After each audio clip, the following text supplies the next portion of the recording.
What if I told you that right now, someone is planning their next victim's route?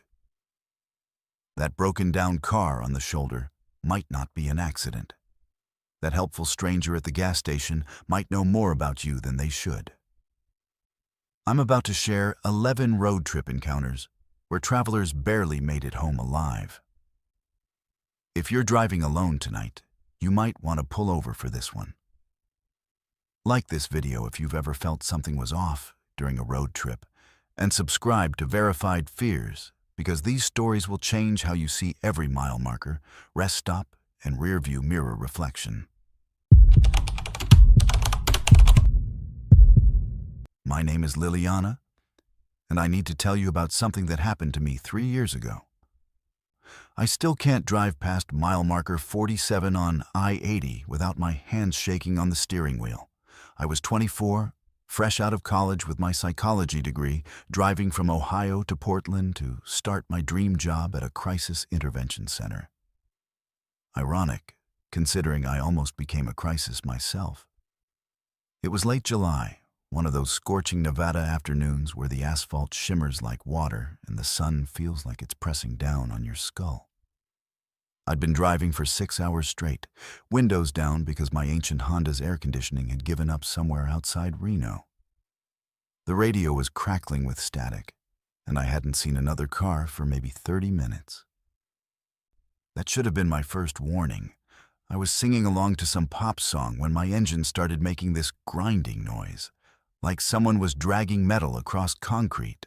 The temperature gauge was climbing into the red zone, and steam was beginning to curl up from under the hood. I pulled over at mile marker 47, right next to this faded sign that read, "Next services 78 miles." My heart sank. No cell service, obviously. Just endless desert stretching in every direction, dotted with scrub brush and the occasional buzzard circling overhead. I popped the hood, though I knew nothing about cars. The engine block was so hot I could feel the heat radiating against my face. Steam hissed from somewhere deep inside, and I realized I was completely screwed. That's when I heard the rumble of an 18-wheeler approaching from behind. The truck pulled over about 50 feet behind my car, air brakes hissing. I felt a wave of relief wash over me. The driver who climbed down was exactly what you'd picture when you think helpful trucker, middle-aged, wearing a faded baseball cap and a plaid shirt, with kind eyes behind wire-rimmed glasses. He had this grandfatherly way about him that immediately put me at ease. "Car trouble, miss?" he called out, walking towards me with his hands visible, non-threatening. "Name's Earl. I've been driving these roads for 23 years. Might be able to help." I explained my situation, and Earl nodded knowingly. He took a look under the hood, making appropriate concerned noises. "Blown radiator hose," he diagnosed. "Won't get you another mile in this heat. But don't you worry, I've got a spare hose in my truck. Been meaning to use it for something just like this." As he worked, Earl started making conversation.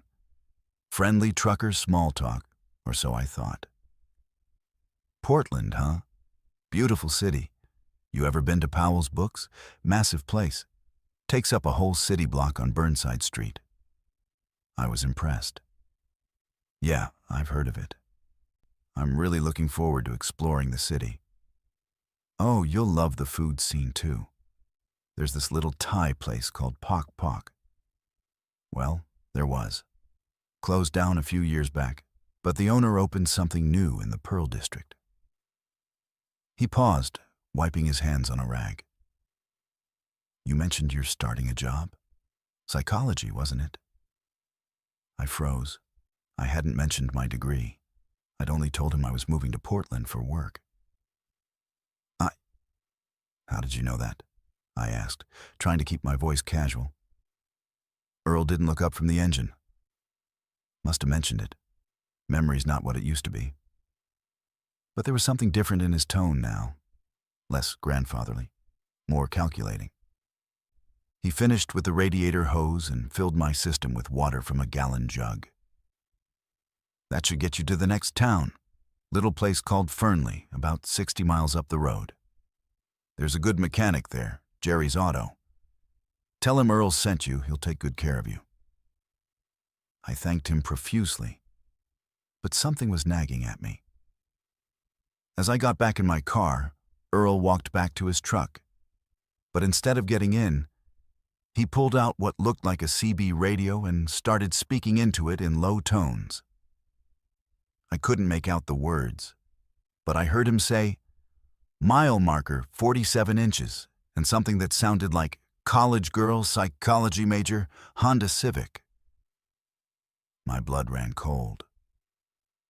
I started my car quickly, grateful that it turned over, and pulled back onto the highway.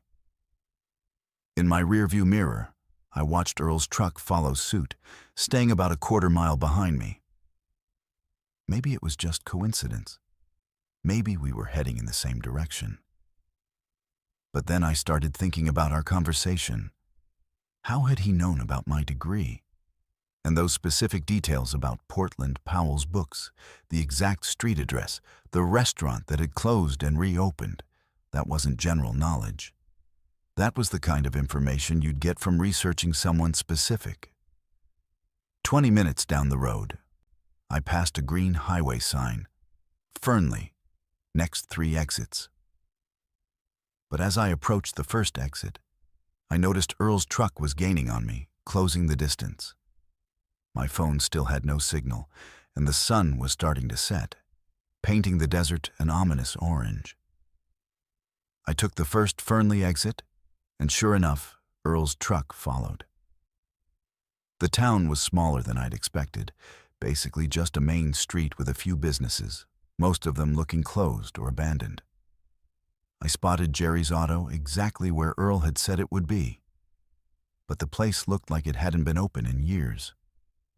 The windows were boarded up, and weeds were growing through cracks in the parking lot. Earl's truck pulled into the lot right behind me. This time when he got out, his demeanor had completely changed. The grandfatherly smile was gone, replaced by something that made my skin crawl. He approached my window with a confident stride, like he owned the place. "Looks like Jerry's closed up shop," he said. But he didn't sound surprised. "But don't worry, Lilyana.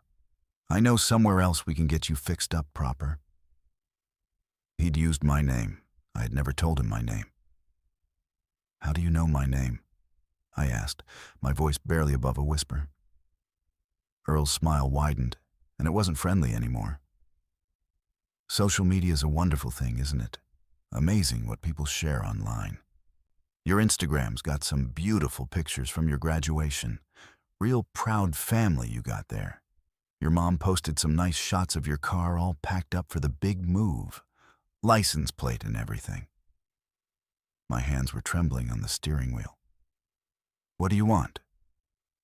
"Just want to help a young lady in distress," he said. But his eyes told a different story. "There's a motel just outside town, real private. We can wait there for parts to come in. Might take a few days, but I'll make sure you're comfortable." That's when I noticed the CB radio clipped to his belt was crackling with voices. I caught fragments. "Got her cornered," and "Bring the van around," and "Like we planned." I realized with crystal clarity that this wasn't random. Earl hadn't just happened upon a stranded motorist. He'd been following me, probably for hours, waiting for the perfect moment. The radiator hose hadn't blown naturally. Thinking back, I remembered seeing Earl's truck in my rearview mirror earlier, before my car overheated. He'd probably done something to cause the breakdown. "I think I'll try to make it to the next town," I said, forcing my voice to stay steady. Earl's friendly mask slipped completely. "Now, Lilyana, that wouldn't be smart. Your car's not going to make it another 10 miles, and it's getting dark. A lot of dangerous people on these roads at night." He was right about one thing. It was getting dark. But I was already looking at the most dangerous person on these roads. I made a split-second decision. You know what? You're right. Let me just grab my purse from the trunk. I got out of the car slowly, walking toward the back like I was going to get my things. Earl relaxed slightly, thinking he'd won. But instead of opening the trunk, I sprinted toward the main road as fast as I could run. I heard Earl shouting behind me, then the sound of his truck engine starting up. There was nowhere to hide in this flat desert landscape, but I could see lights in the distance. Maybe a gas station or diner. I ran toward those lights like my life depended on it, because I was pretty sure it did. Behind me, I heard not one but two vehicles. Earl's truck and something else. The voices on his radio weren't just random chatter. There were others involved in this, and they were coordinating. I reached a truck stop just as my lungs were about to give out. There were people inside, bright fluorescent lights, security cameras. I burst through the door, gasping and probably looking insane, and told the clerk to call 911. The police found Earl's truck parked behind Jerry's auto, but he was gone. When they searched the vehicle, they found zip ties, duct tape, and a cooler full of ice and bottled water. The kind of supplies you'd need to keep someone alive during transport. They also found a notebook with my full name, my college information, my new employer's address, and detailed notes about my travel route. Later, I learned that Earl had been using social media to target young women traveling alone. He'd caused their breakdowns, offered help, then lured them to isolated locations. I was the lucky one who got away.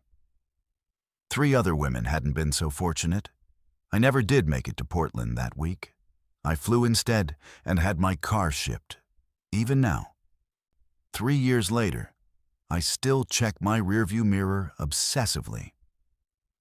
I've made all my social media private, and I never, ever accept help from strangers on the road. Because sometimes the most dangerous predator is the one who looks like your grandfather, offers genuine help, and knows exactly how to make you trust him until it's almost too late. I'm Fletcher, and I need you to understand something about the year 1997.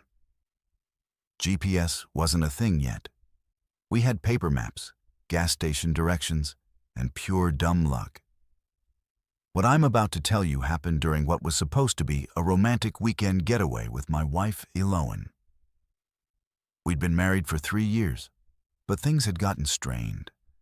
Work stress, money problems, the usual stuff that slowly kills relationships.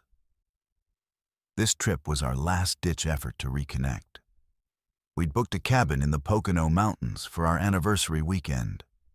I'd printed out MapQuest directions like everyone did back then. But somewhere around hour 4 of driving, Lilyana and I got into another stupid argument about finances. I was distracted, she was crying, and I missed our exit on Route 380.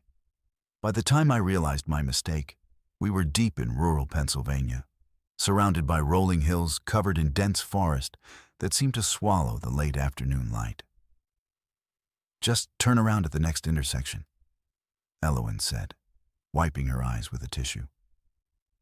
She'd been doing that a lot lately, but the next intersection never came.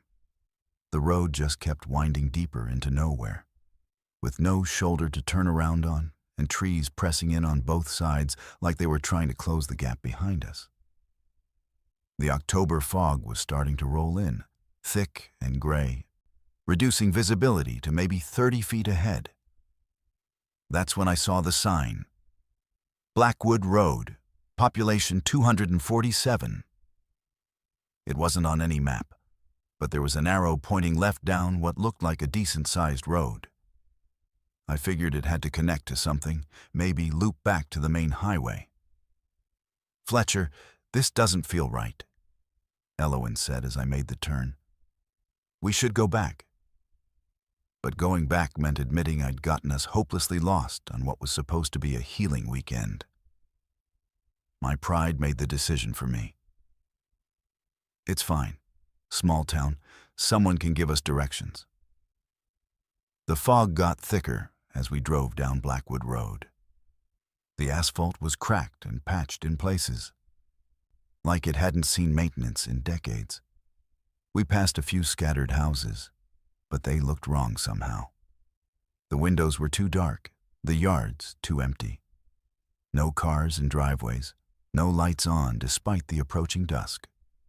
After about 10 minutes, we reached what I guess you'd call the town center. There was a single main street with a handful of buildings. A general store, a diner called May's Place, a small post office, and a gas station with pumps that looked like they belonged in a museum. The weirdest part was that all the buildings looked like they were from different time periods. The general store had that 1950s aesthetic, the diner looked like something from the 1970s, and the gas station seemed frozen in the 1980s. "This place gives me the creeps," Alawan whispered. I parked outside the general store, and we sat there for a moment, engine running. Through the fog, I could see people moving around inside the buildings, but slowly, like they were underwater. A few locals stood outside May's diner, just watching us. Not waving, not approaching, just standing there staring at our car. "Maybe we should just ask for directions and leave," I said, finally feeling the same unease that Alawan had been expressing. We walked into the general store, and the bell above the door made this dull, muffled sound instead of the bright chime you'd expect. The store was dimly lit, with shelves stocked with products I hadn't seen in years. Brands that had been discontinued, packaging that looked vintage. Behind the counter stood a woman who might have been 40 or 70. It was impossible to tell in that lighting. "Help you folks?" she asked. But her voice sounded flat, like she was reading from a script. "We're lost," I said. "Trying to get back to Route 380. Can you point us in the right direction?" The woman stared at us for a long moment, then smiled. It wasn't a friendly smile. "Route 380? Never heard of it. But don't you worry. Lots of folks come through Blackwood, and they all find what they're looking for eventually." Alawan grabbed my arm. "Fletcher, let's go." But as we turned to leave, the woman called out, "Your car's making some noise, though. Heard it when you pulled up. Might want to get that checked before you head back out on the road. Jake at the gas station can take a look." I hadn't noticed any noise, but now that she mentioned it, I could hear something. A faint knocking sound from the engine that definitely hadn't been there before. Against every instinct screaming in my head, I drove to the gas station. Jake was waiting for us like he'd been expecting our arrival. He was a thin man in coveralls that looked like they'd never been washed, with pale skin and eyes that seemed to reflect light like a cat's. "Heard you folks might need some help," Jake said, lifting the hood before I'd even turned off the engine. "Yep, there's your problem right there. Looks like your alternator belt's about to snap. Drive much further and you'll be stranded." I looked under the hood, but in the dim light and thick fog, everything just looked like a mess of metal and hoses to me. How long to fix it? Well, I'd have to order the part. Might take a day or two to get here. But May's got rooms upstairs from the diner. Clean sheets, home cooking. You'll be comfortable. Alawan was pulling on my sleeve. "Fletcher, please. Let's just take our chances with the car." But Jake overheard her. "Ma'am, I wouldn't recommend that. This fog's only getting thicker, and these mountain roads can be treacherous at night. A lot of curves, a lot of drop-offs. Had 3 accidents just last month. Terrible shame." Something about the way he said terrible shame made my skin crawl. There was satisfaction in his voice, like he was describing something pleasant. We ended up at May's diner, where May herself, a heavy-set woman with graying hair and suspicious eyes, showed us to a small room above the restaurant. The room smelled like old cigarettes and something else, something organic and unpleasant that I couldn't identify. The window looked out over the main street, and I could see our car parked at Jake's station. "Dinner's at 6, May said. "We close the kitchen at 7 sharp, so don't be late." After she left, Alawan and I sat on the bed in silence. The fog had gotten so thick that we could barely see across the street. The town felt impossibly quiet, like sound was being absorbed by the mist. "Fletcher, look at this," Alawan said, pointing to the nightstand. There was a guest book, the kind you might find at a bed and breakfast. She flipped through it, and I read over her shoulder. The entries went back years, all from travelers who'd gotten lost and ended up in Blackwood. But what was strange was the dates. Some entries were from the 1980s, others from the 1990s. But they all had the same few comments. "Extended our stay due to car trouble." "Jake's working on our transmission." "Waiting for parts to arrive." The most recent entry was from 1995, 2 years ago. A couple from New Jersey writing about how they'd planned to stay one night, but had been there for 4 days due to various car problems. "Fletcher," Alawan whispered, "what if they never left?" I was about to dismiss her concern when I heard voices from downstairs. Through the thin floorboards, I could make out May talking to someone.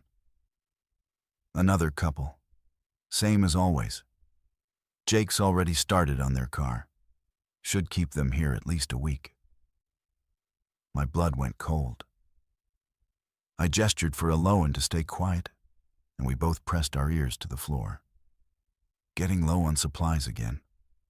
Haven't had fresh visitors since spring. These two should last us through winter if we're careful. I didn't want to understand what they meant by supplies or last us through winter. But my mind was connecting dots I desperately didn't want to connect. We had to get out of there. Now. I looked out the window and saw Jake still working under our car's hood. But in the dim light from his garage, I could see he wasn't fixing anything.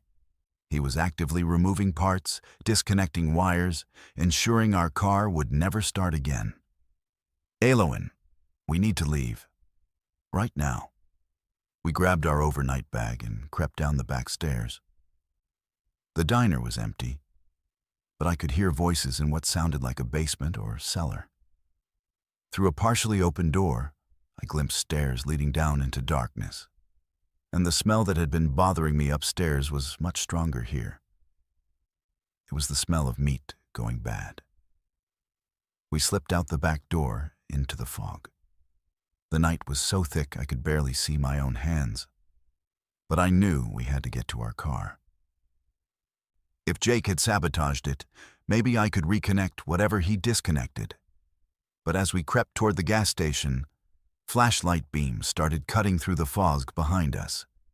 Voices called out, May, Jake, and others I hadn't seen before. "They're trying to leave," someone shouted. "Don't let them get to the road." I grabbed Alawan's hand, and we ran blind into the fog, away from the voices, away from the lights. Behind us, I could hear what sounded like an entire town mobilizing, people spreading out to search for us. We stumbled through the forest for what felt like hours, branches tearing at our clothes, roots catching our feet. The fog muffled everything, including our pursers, so we never knew how close they were. Finally, impossibly, we saw lights ahead. Real lights, highway lights. We burst out of the tree line onto Route 380, exactly where we'd started hours earlier. A state trooper was parked at the intersection. probably wondering why two people had just emerged from the forest looking like they'd seen death itself. When we tried to tell him about Blackwood, about the town, and the people trying to keep us there, he looked at us like we'd lost our minds. He drove us back to where we said we'd made the turn, but there was no Blackwood Road. No sign, no intersection, just solid forest stretching into the fog. The trooper took us to our cabin and suggested we'd gotten confused in the fog, maybe suffered from some kind of shared hallucination brought on by stress and disorientation. But I know what we experienced. And I know we left our car behind in that place, with Jake working on it, keeping it broken so the next lost travelers would be stranded just like we were supposed to be. Sometimes I wonder if Blackwood is still out there, waiting in the fog for the next couple having relationship problems, the next family that takes a wrong turn. And sometimes, when I'm driving through rural areas on foggy nights, I make sure to never, ever take any road that isn't clearly marked on my GPS. Because some places don't want you to leave, and some towns feed on more than just tourism. My name is Kaysen, and what I'm about to tell you happened when I was 19, running away from everything I'd ever known. It was December 2003, and I was driving my beat-up Camaro from Dallas to Los Angeles, with nothing but $300 in cash and a desperate need to put as much distance as possible between myself and my father's fists. I'd been driving for 14 hours straight, surviving on gas station coffee and pure adrenaline, when my car started making this grinding noise somewhere in the middle of New Mexico. It was 3 in the morning when I limped into the parking lot of the Desert Rose Diner, my engine smoking and my heart sinking. The place looked like something from a postcard about vintage America neon sign buzzing against the desert darkness, chrome and glass facade, and those big windows that let you see everything inside. There were maybe 6 cars in the parking lot, mostly long-haul truckers getting late-night meals, and the warm yellow light spilling out into the cold desert made it look like salvation. Inside, the diner had that timeless feel that truck stops always have. Red vinyl booths, checkered floor, and the smell of bacon grease and coffee that's been brewing too long. Behind the counter stood a waitress who looked like she'd been working the night shift for decades. Her blonde hair teased up high and her makeup applied with the precision of someone who'd perfected the look years ago. "Car trouble, honey?" she asked, and her name tag read, Dolores. Her smile seemed genuine enough, but there was something tired in her eyes, like she'd seen too much of life's darker side.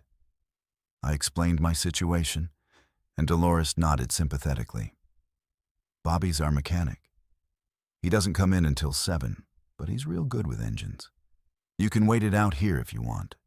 Coffee's fresh, and I make a mean apple pie." The other customers barely looked up when I slid into a corner booth. There was an older trucker reading a paperback novel, a middle-aged woman in a business suit staring at her laptop, and a young couple sharing a plate of fries. Normal late-night diner crowd, nothing unusual. I ordered coffee and pie, figuring I'd try to get some sleep in my car once the caffeine wore off.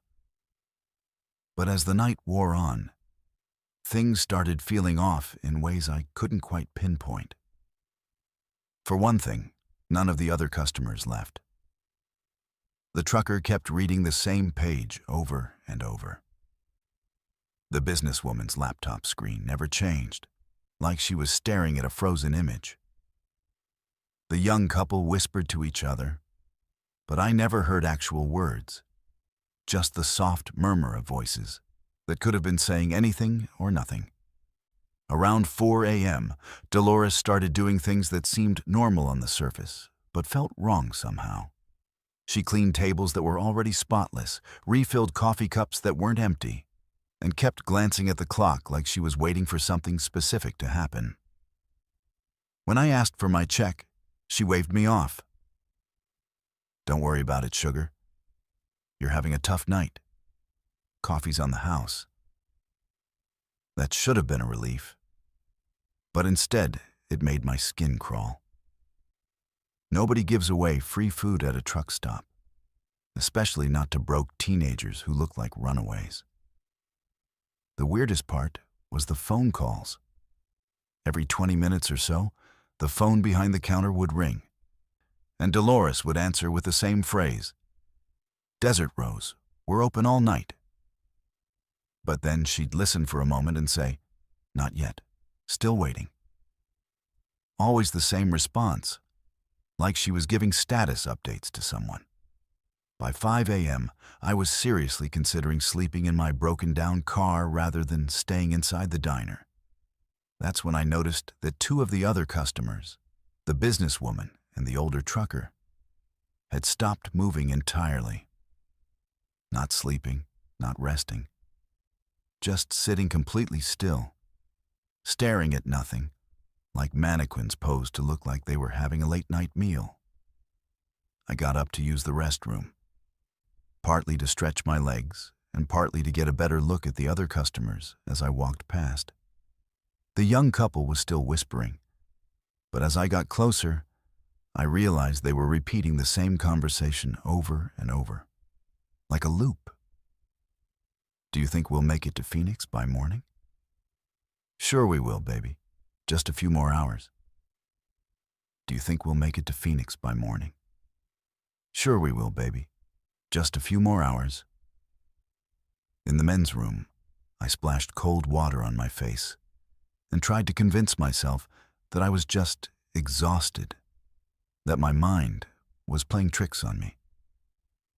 But when I came back out, there was a new customer sitting at the counter, a man in a trucker's cap who definitely hadn't been there when I went in. He was eating a piece of pie, but he cut each bite with mechanical precision, chewed exactly 15 times, then took a sip of coffee. Cut, chew 15 times, sip. Cut, chew 15 times, sip. "Dolores," I said, trying to keep my voice casual, "what time did you say the mechanic gets in?" She looked at me with that same tired smile, but now there was something else in her expression, something calculating. "Oh, Bobby should be here soon. Real soon. Why don't you have another cup of coffee while we wait?" I noticed she didn't actually answer my question about the time. And when I looked at the clock on the wall, the hands seemed to be moving backwards. It read 4:30, but I was sure it had been past 5 just a few minutes ago. That's when the phone rang again. Dolores answered with her usual greeting, listened for a moment, then said something different. "Yes, he's still here. Young, dark hair, looks like he's got cash. Came in around 3. She was looking right at me when she said it. My blood turned to ice. I stood up slowly, trying not to look panicked, and walked toward the door like I was just stepping outside for some air. But as soon as I touched the handle, Dolores called out, "Leaving so soon, honey? Bobby's almost here." Just a few more minutes. All the other customers turned to look at me then, and I realized they all had the same expression. Predatory, hungry like wolves who'd been patiently waiting for the right moment to strike. The businesswoman's laptop screen was completely black. The trucker's book was upside down. The young couple had stopped their repetitive conversation and were staring at me with unblinking eyes. "I just need some air," I said, but my voice came out as barely a whisper. "Sit back down, Kaysen," Dolores said, and that's when I knew I was in real trouble. I had never told her my name. I bolted for the door, but it wouldn't open. The handle turned, but the door felt like it was sealed shut. Behind me, I heard chairs scraping against the floor as the other customers stood up. When I turned around, they were all walking toward me slowly, and their movements were perfectly synchronized, like they were marching to the same unheard rhythm. Now, Dolores said, coming around the counter with something in her hand that looked like a small club or blackjack. No need to be difficult. We've been waiting all night for you. The trucker with the mechanical eating habit spoke for the first time. Been a slow week, not many travelers with cash. That's when I understood. This wasn't a real diner. These weren't real customers. This was some kind of elaborate trap designed to catch vulnerable people like me, runaways, drifters, anyone who wouldn't be missed right away. The customers were bait, meant to make the place look normal and safe. And I'd walked right into it. I threw my shoulder against the door with everything I had, and finally it gave way. I tumbled out into the cold desert air and ran toward my car, keys already in my hand. Behind me, I could hear Dolores shouting, "Bobby, he's getting away!" I turned the key and prayed to whatever gods protect stupid teenagers. The engine turned over once, twice, then caught with a roar. Whatever had been wrong with it before seemed to have miraculously fixed itself, or maybe desperation gave it new life. I floored the accelerator and tore out of that parking lot, gravel spraying behind me. In my rearview mirror, I saw them all standing outside the diner, watching me go. But here's the thing that still gives me nightmares. They weren't moving like angry people who just lost their prey. They were moving like disappointed actors whose performance had been interrupted. Dolores was talking on what looked like a cell phone, probably calling ahead to the next truck stop down the line. I drove until sunrise, until I reached Albuquerque and the blessed sight of real traffic. Real people, real life. When I called the state police to report what had happened, they told me there was no Desert Rose Diner on that stretch of highway. Never had been. But when I described the location, the officer got quiet for a moment. "Son," he said finally, "you're the third person this year who's called about something like that. We've sent patrols out there, but there's nothing but empty desert.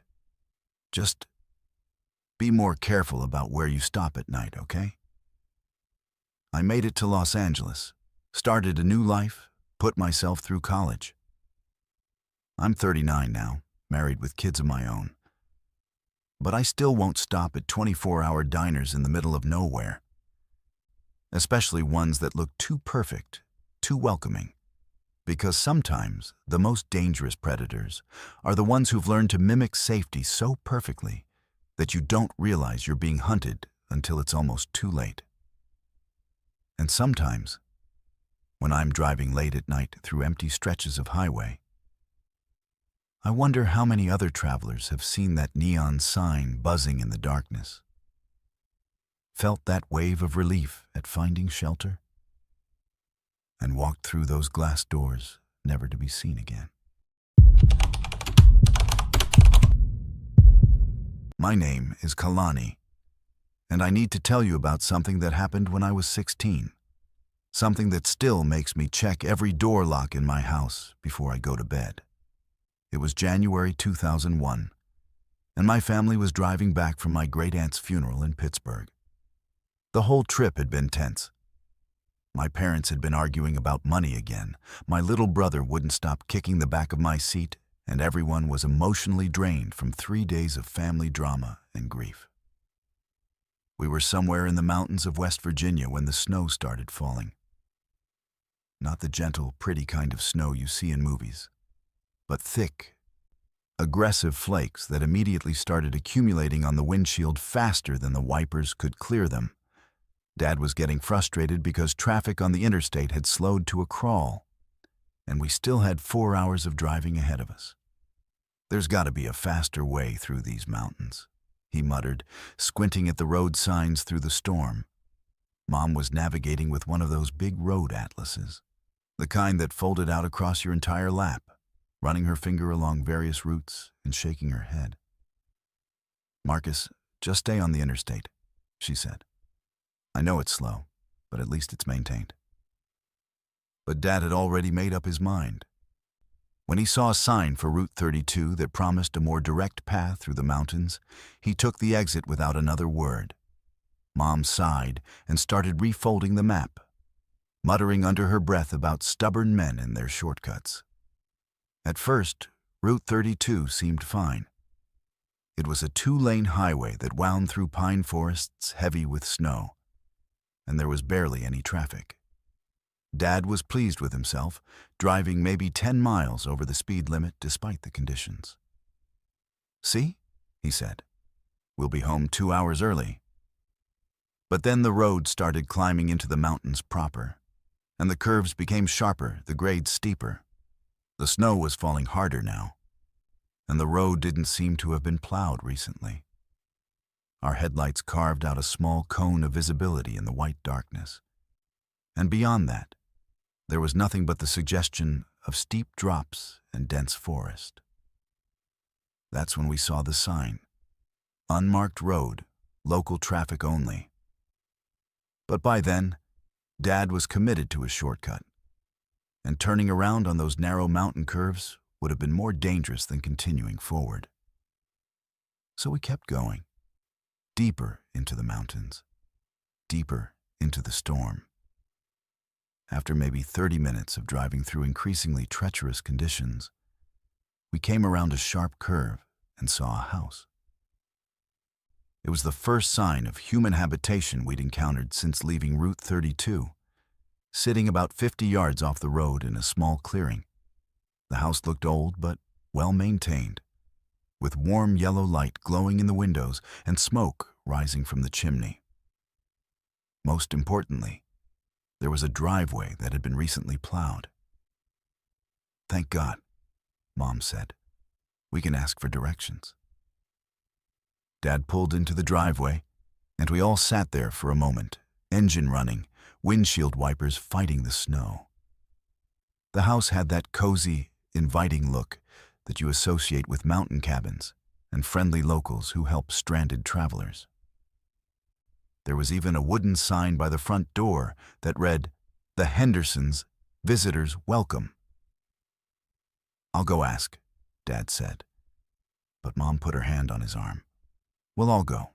It's too cold to leave the kids in the car." So we trooped up to the front door, snow crunching under our feet.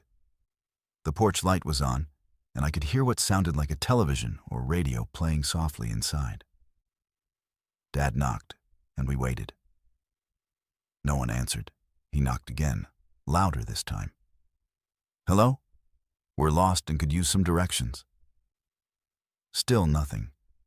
But the lights were on, and I was sure I could hear movement inside, like someone walking around on creaky floorboards.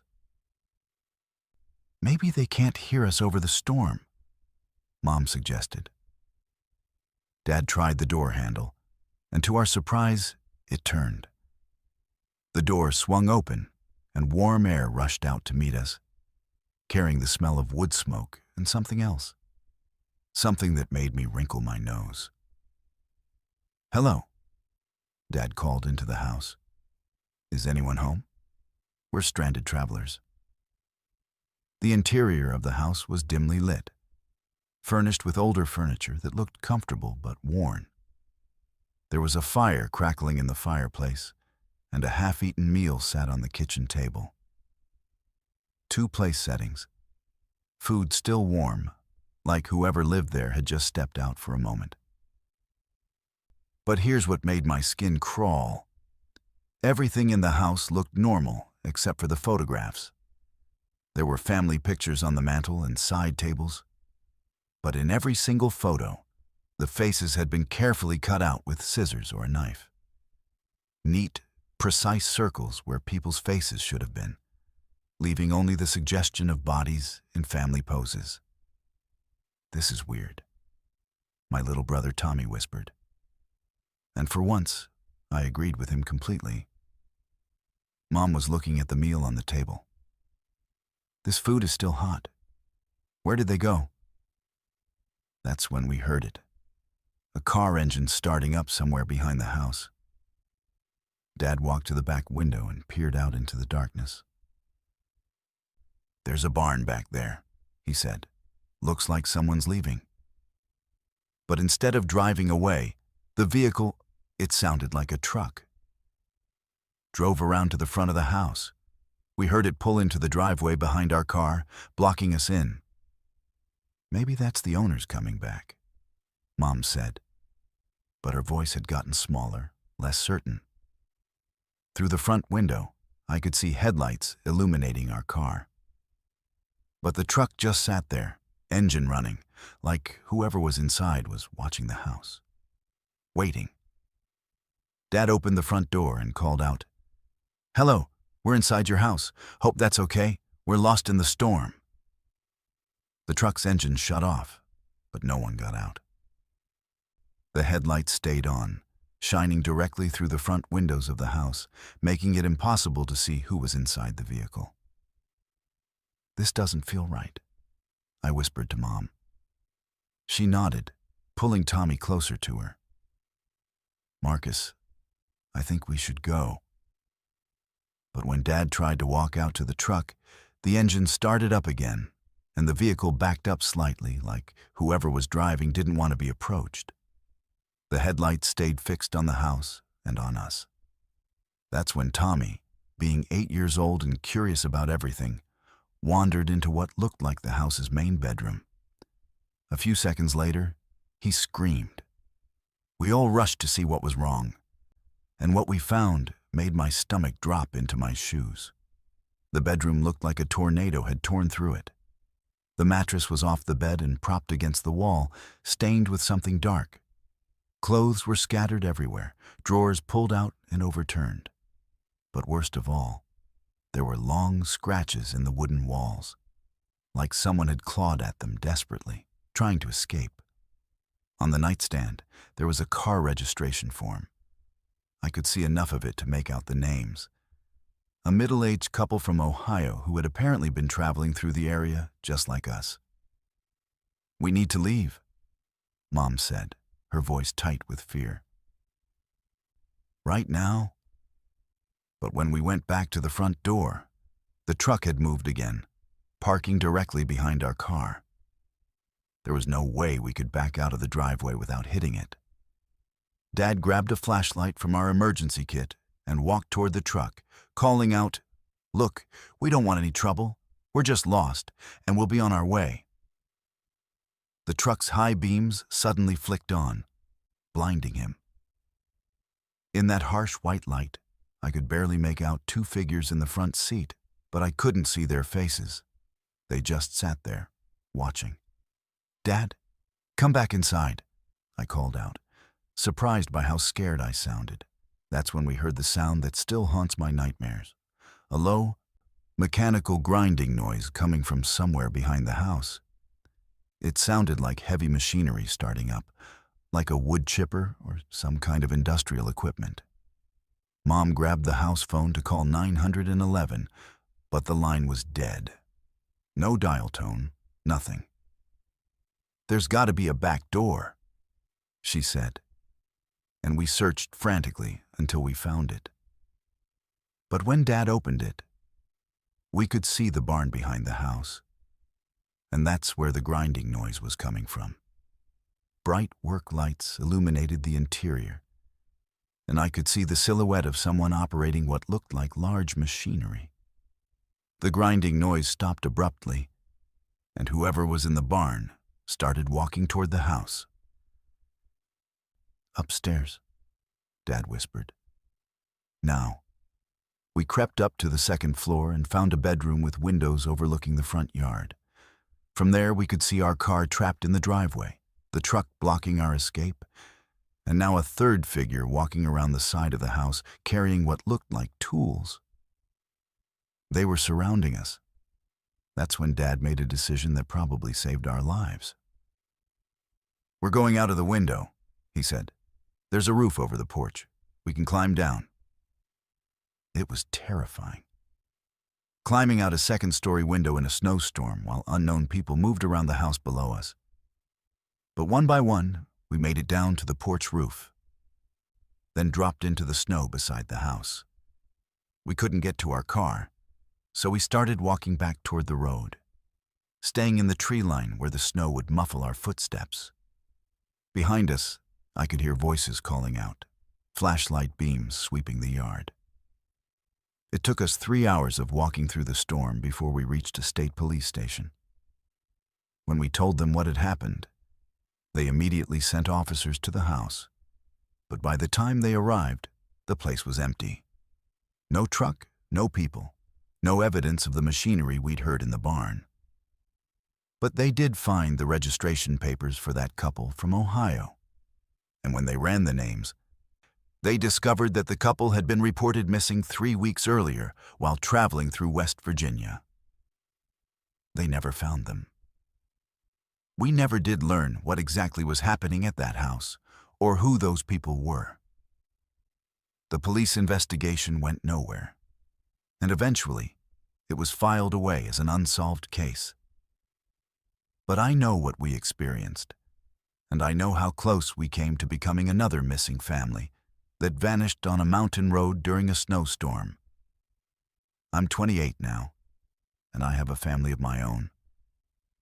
But I will never, ever take shortcuts through unfamiliar territory, especially in bad weather.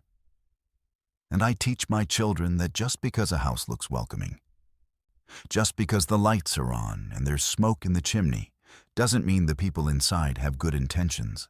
Because sometimes the most dangerous predators are the ones who know exactly how to make themselves look like salvation when you're lost and desperate and running out of options. My name is Zachariah, and I'm about to tell you why I will never, ever share a ride with a stranger again, no matter how desperate I am for money. This happened in the summer of 2015, when I was 22 and broke as hell. I just finished my junior year at Northwestern, but my student loans weren't covering everything, and my parents had made it clear they couldn't help with expenses anymore. When I saw a Craigslist post offering to split gas money for a ride from Chicago to Denver, it seemed like a godsend. The post was simple and straightforward. Driving to Denver this weekend, leaving Friday morning, arriving Saturday evening. Clean car, good driver, just looking to split gas costs. References available upon request. The guy's name was listed as Mark, and when I called him, he sounded normal.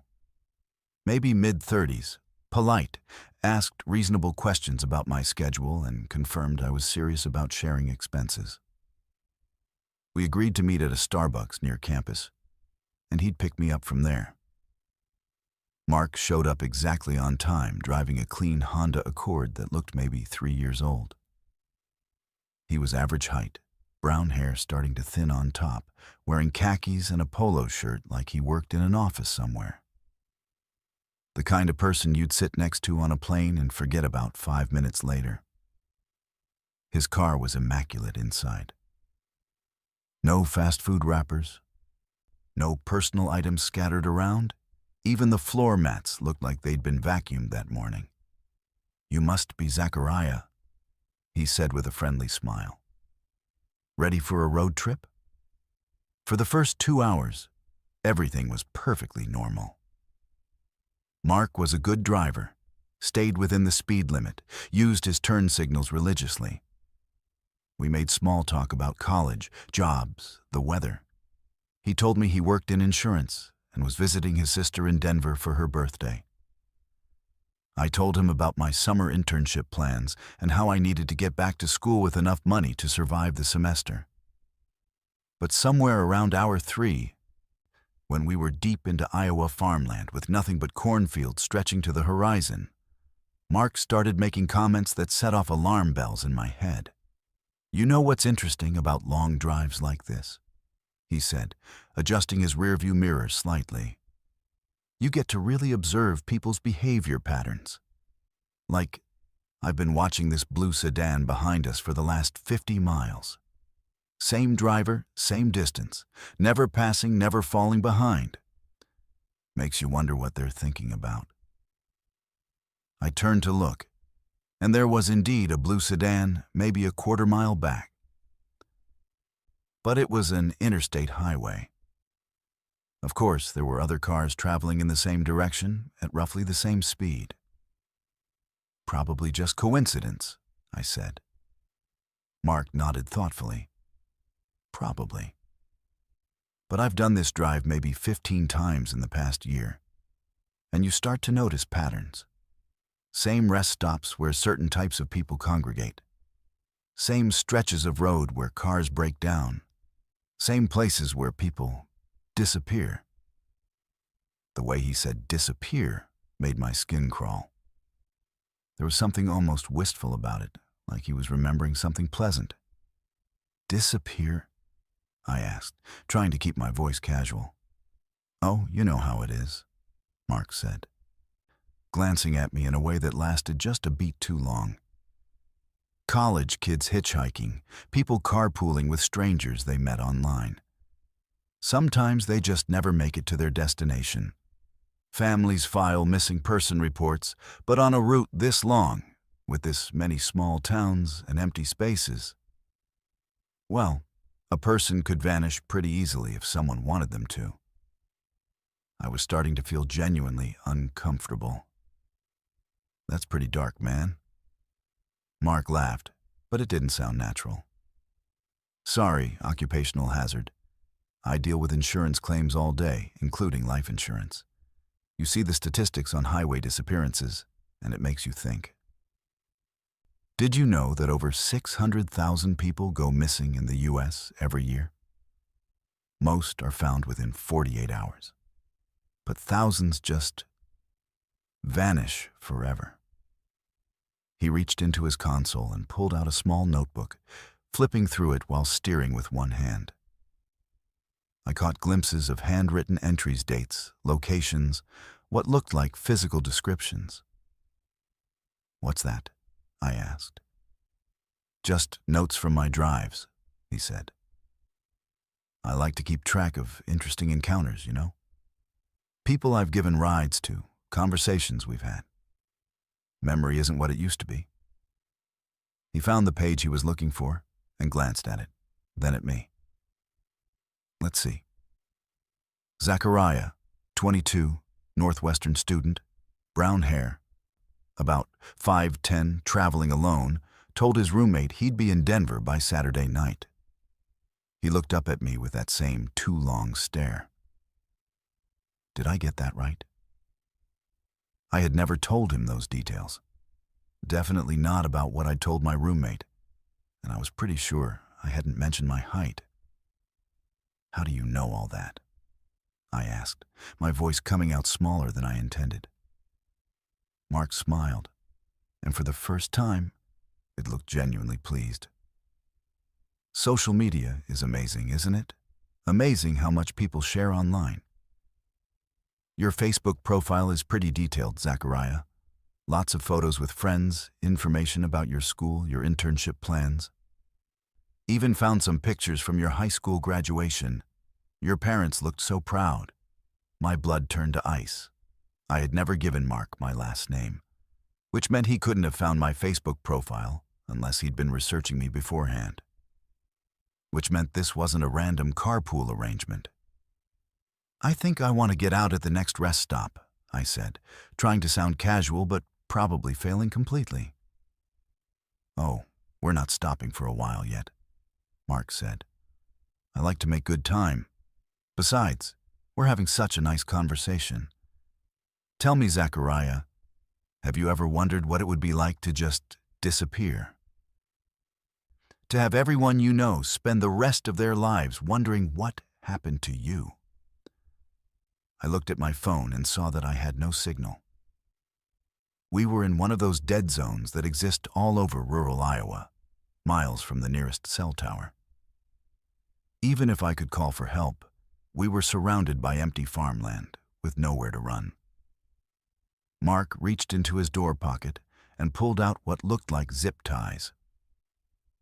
I've been doing this for 3 years now, he said, his voice taking on a dreamy, nostalgic quality. Started with hitchhikers, but Craigslist ride shares are so much better. People actually pay me to get into my car with me. They tell their friends exactly when they're leaving and when they expect to arrive, which makes the timeline so much cleaner. He held up the zip ties, like he was showing me a souvenir. The thing about insurance work is that you learn how investigations actually work, what evidence matters, what gets overlooked. Did you know that if someone disappears from an interstate highway, jurisdiction becomes really complicated? Local police, state police, FBI. Everyone assumes someone else is handling it. I was calculating my options, which were basically non-existent. We were traveling at 70 miles per hour on a highway with no shoulder, no exits visible ahead, and no other cars close enough to help. If I tried to grab the steering wheel or jump from the car, I'd probably die anyway. That's when I remembered something from a self-defense class I'd taken freshman year. Sometimes the best way to survive a predator is to make yourself seem like more trouble than you're worth. You know what's funny, Mark? I said, trying to inject confidence into my voice. I actually lied about some stuff when we talked on the phone. He glanced at me, and I could see I'd gotten his attention. I didn't just tell my roommate about this trip, I told my girlfriend too, and her dad's a state trooper in Illinois. Really paranoid guy, he made me promise to check in every 2 hours with my exact location. I'm actually late for my second check-in right now. It was complete bullshit, but Mark's knuckles tightened on the steering wheel. Also, I continued, that notebook you're keeping, that's going to be a problem. See, I study criminology, and one of the first things they teach you is that serial offenders always keep trophies. That notebook is going to be what gets you caught. Mark was quiet for a long moment, and I could practically see the wheels turning in his head. Finally, he said, "You're lying." "Maybe," I said, "but are you willing to bet your freedom on it?" Because if anything happens to me, and they find that notebook in your car, you're going to spend the rest of your life in prison. And prison is not kind to people who hurt college kids. We drove in silence for maybe 10 minutes, and I could see Mark wrestling with himself. The predator in him wanted to continue with whatever he'd planned, but the insurance adjuster in him was calculating risks and probabilities. Finally, we crested a hill, and I could see a rest area ahead. One of those big truck stops with a McDonald's and a gas station. Mark put on his turn signal. "I need to use the bathroom," he said. But his voice had lost that confident, predatory tone from earlier. The moment we parked, I grabbed my backpack and got out of the car. "Thanks for the ride," I said. "I think I'll catch a different ride from here." Mark didn't try to stop me, but as I walked toward the building, I heard him call out, "Zachariah, you might want to be more careful about what you post online. Never know who's watching." I spent the rest of the day at that truck stop, eventually catching a ride with a family who was heading to Colorado. I never reported Mark to the police because I didn't have his last name, license plate number, or any real evidence of his intentions. But 2 months later, I saw a news story about a college student who disappeared while carpooling from Chicago to Denver. The story mentioned that police were looking for information about anyone offering ride shares on Craigslist. The missing student's name was David. He was 21, traveled alone, and according to his roommate, he'd been picked up by someone named Mark driving a Honda Accord. They never found David, and they never found Mark. I'm 29 now, working in cybersecurity, and I make good enough money that I'll never again be tempted by free rides from strangers. But sometimes, when I'm driving long distances alone, I think about that notebook Mark was keeping, and I wonder how many names were in it. How many people got into that clean Honda Accord thinking they were just saving money on gas, never realizing they were climbing into a mobile hunting ground. Because the scariest predators aren't the obvious ones lurking in dark alleys. They're the ones who look normal, drive clean cars, and know exactly how to exploit our trust and our desperation for help. My name is Zyla, and what I'm about to tell you happened during the worst week of my life, when my brother Ford and I were driving to our grandmother's funeral in Minnesota. It was August 2012, one of those brutal Midwest heat waves where the temperature hits 105 degrees and the asphalt literally melts under your tires. We'd been driving for 6 hours through the endless nothingness of North Dakota, and our 10-year-old Toyota was starting to struggle with the heat.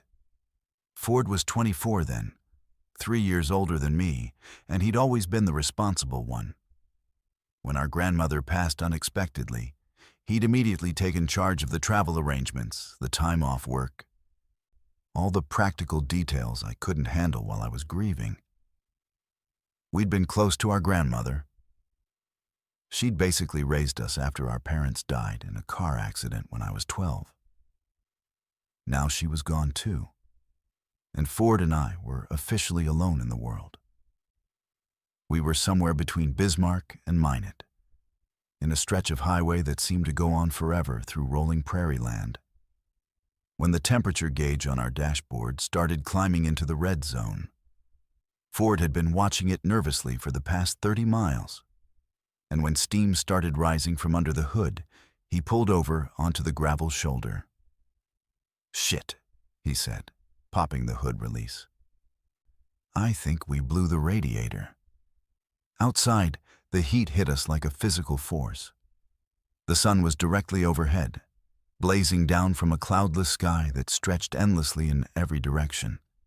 There was no shade anywhere, just brown grass, the occasional fence post, and heat waves rising off the asphalt like invisible flames. Our car sat there steaming and clicking as the engine cooled down, and I realized we were in serious trouble. Ford had his phone out, but of course there was no signal. We were in one of those dead zones that still exist all over rural America, miles from the nearest cell tower. The last town we'd passed was probably 40 miles behind us, and according to our map, the next one was even farther ahead. "Maybe someone will come by," I said. But even as I said it, I realized we hadn't seen another car in over an hour. We tried flagging down the few vehicles that did pass, but nobody stopped. A couple of semis, a pickup truck, an RV with out-of-state plates. They all just flew past us like we didn't exist. After an hour of waiting in that brutal heat, we were both getting seriously dehydrated despite the water bottles we'd brought. "We need to find help," Ford said. "There's got to be a farm or something around here." Looking around, I could see what might have been buildings in the distance, maybe 2 miles off the highway, shimmering in the heat haze like a mirage. It was our only option. We grabbed our water bottles and started walking across the prairie, leaving the highway behind. The grass was brittle and crunched under our feet, and within minutes, our shoes were full of dirt and seeds. The heat was overwhelming. I could feel sweat evaporating off my skin as fast as my body produced it, leaving me covered in a layer of salt. The buildings turned out to be an abandoned farmstead, a house, a barn, and a few outbuildings that looked like they'd been empty for decades. The house was a 2-story white clapboard structure with most of its windows broken out, and the barn was missing half its roof. But as we got closer, I noticed something that made my skin prickle despite the heat. There were fresh tire tracks in the dirt yard, multiple vehicles, and recent, probably within the last few days.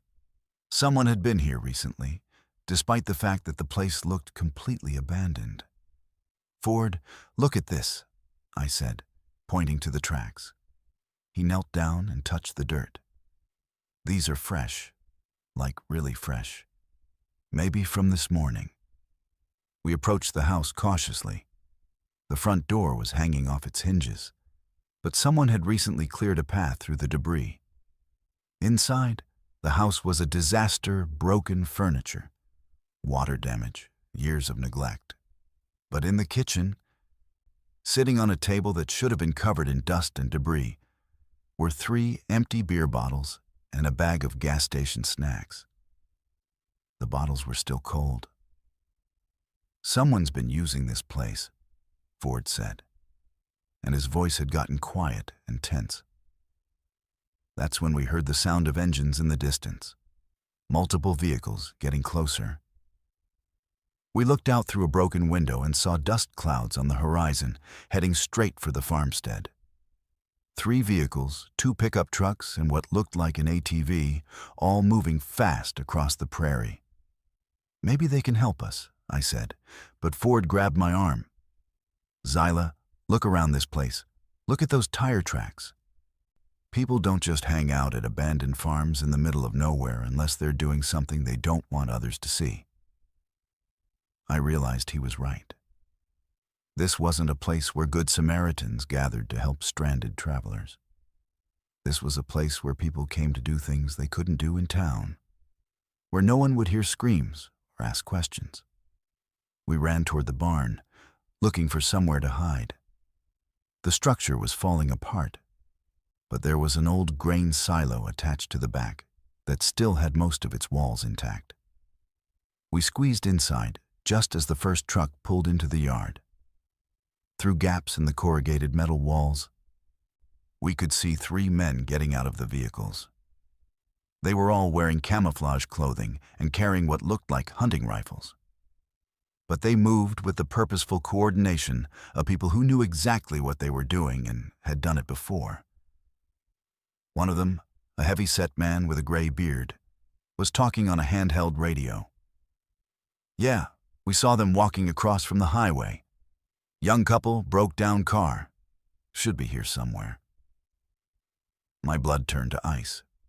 They'd been watching us, tracking us. Another man, younger with a baseball cap, walked over to the house. "Tracks lead to the front door, but they're not inside anymore." "Check the barn," the third man said. "If they're smart, they'll be looking for shade." They started moving toward our hiding spot, and I realized we were trapped.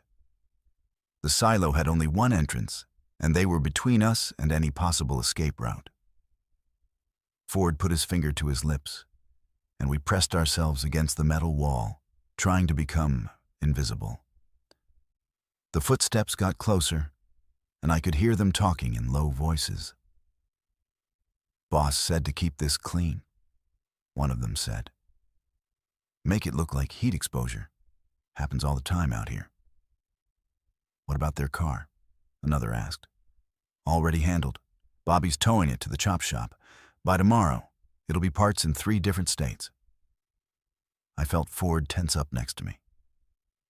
These weren't random criminals or even opportunistic predators. This was organized, professional. They had a system. That's when I heard the radio crackle again. "Unit 3, what's your status?" The man with the gray beard responded. "Still searching. But they're here somewhere. City kids. Probably never been in heat like this. Won't last long either way. They were talking about letting the desert kill us if they couldn't find us. And from the casual way they discussed it, this wasn't their first time. We stayed hidden in that silo for what felt like hours, but was probably only 20 minutes. The men searched the barn, the house, and the other outbuildings systematically. At one point, one of them stood directly outside our hiding spot, and I was sure he was going to look inside. But the heat was affecting them too, and eventually, they retreated to the shade of the house to drink water and plan their next move. That's when Ford made a decision that probably saved both our lives.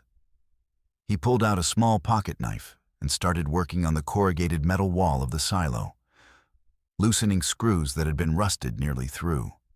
After a few minutes, he'd created a gap just big enough for us to squeeze through on the side, facing away from the house.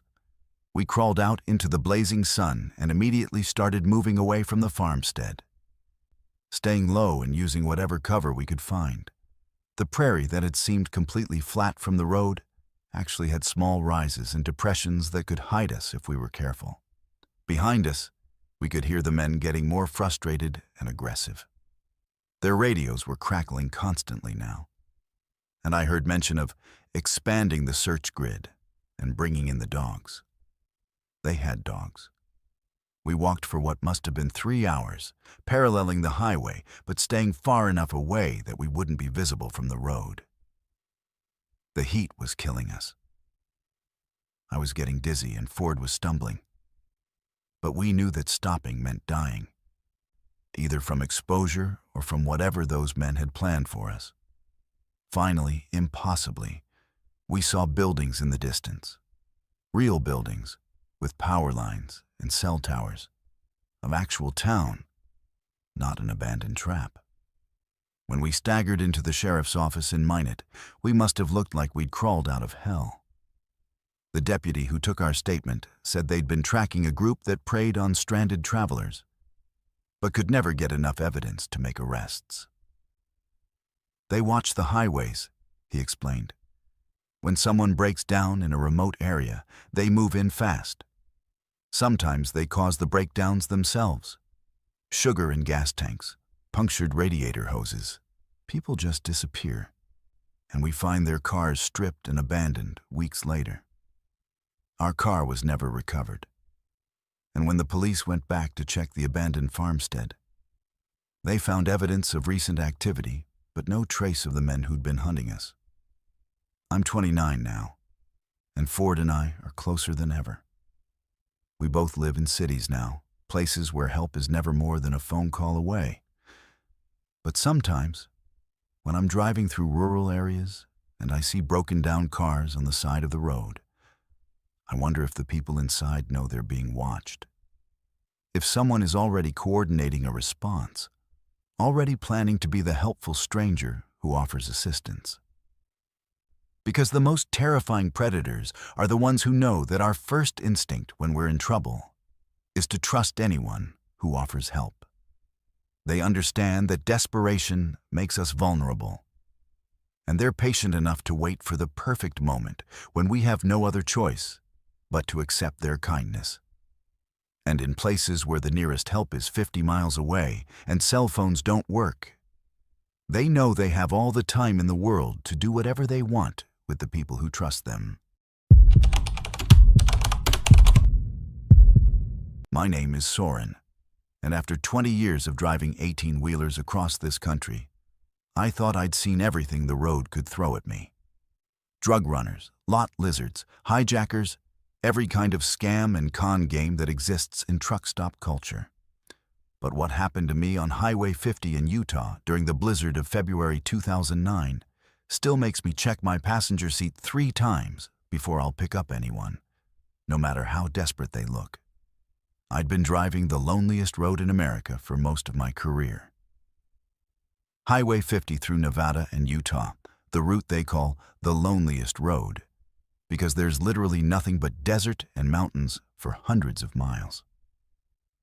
In winter, it becomes something else entirely.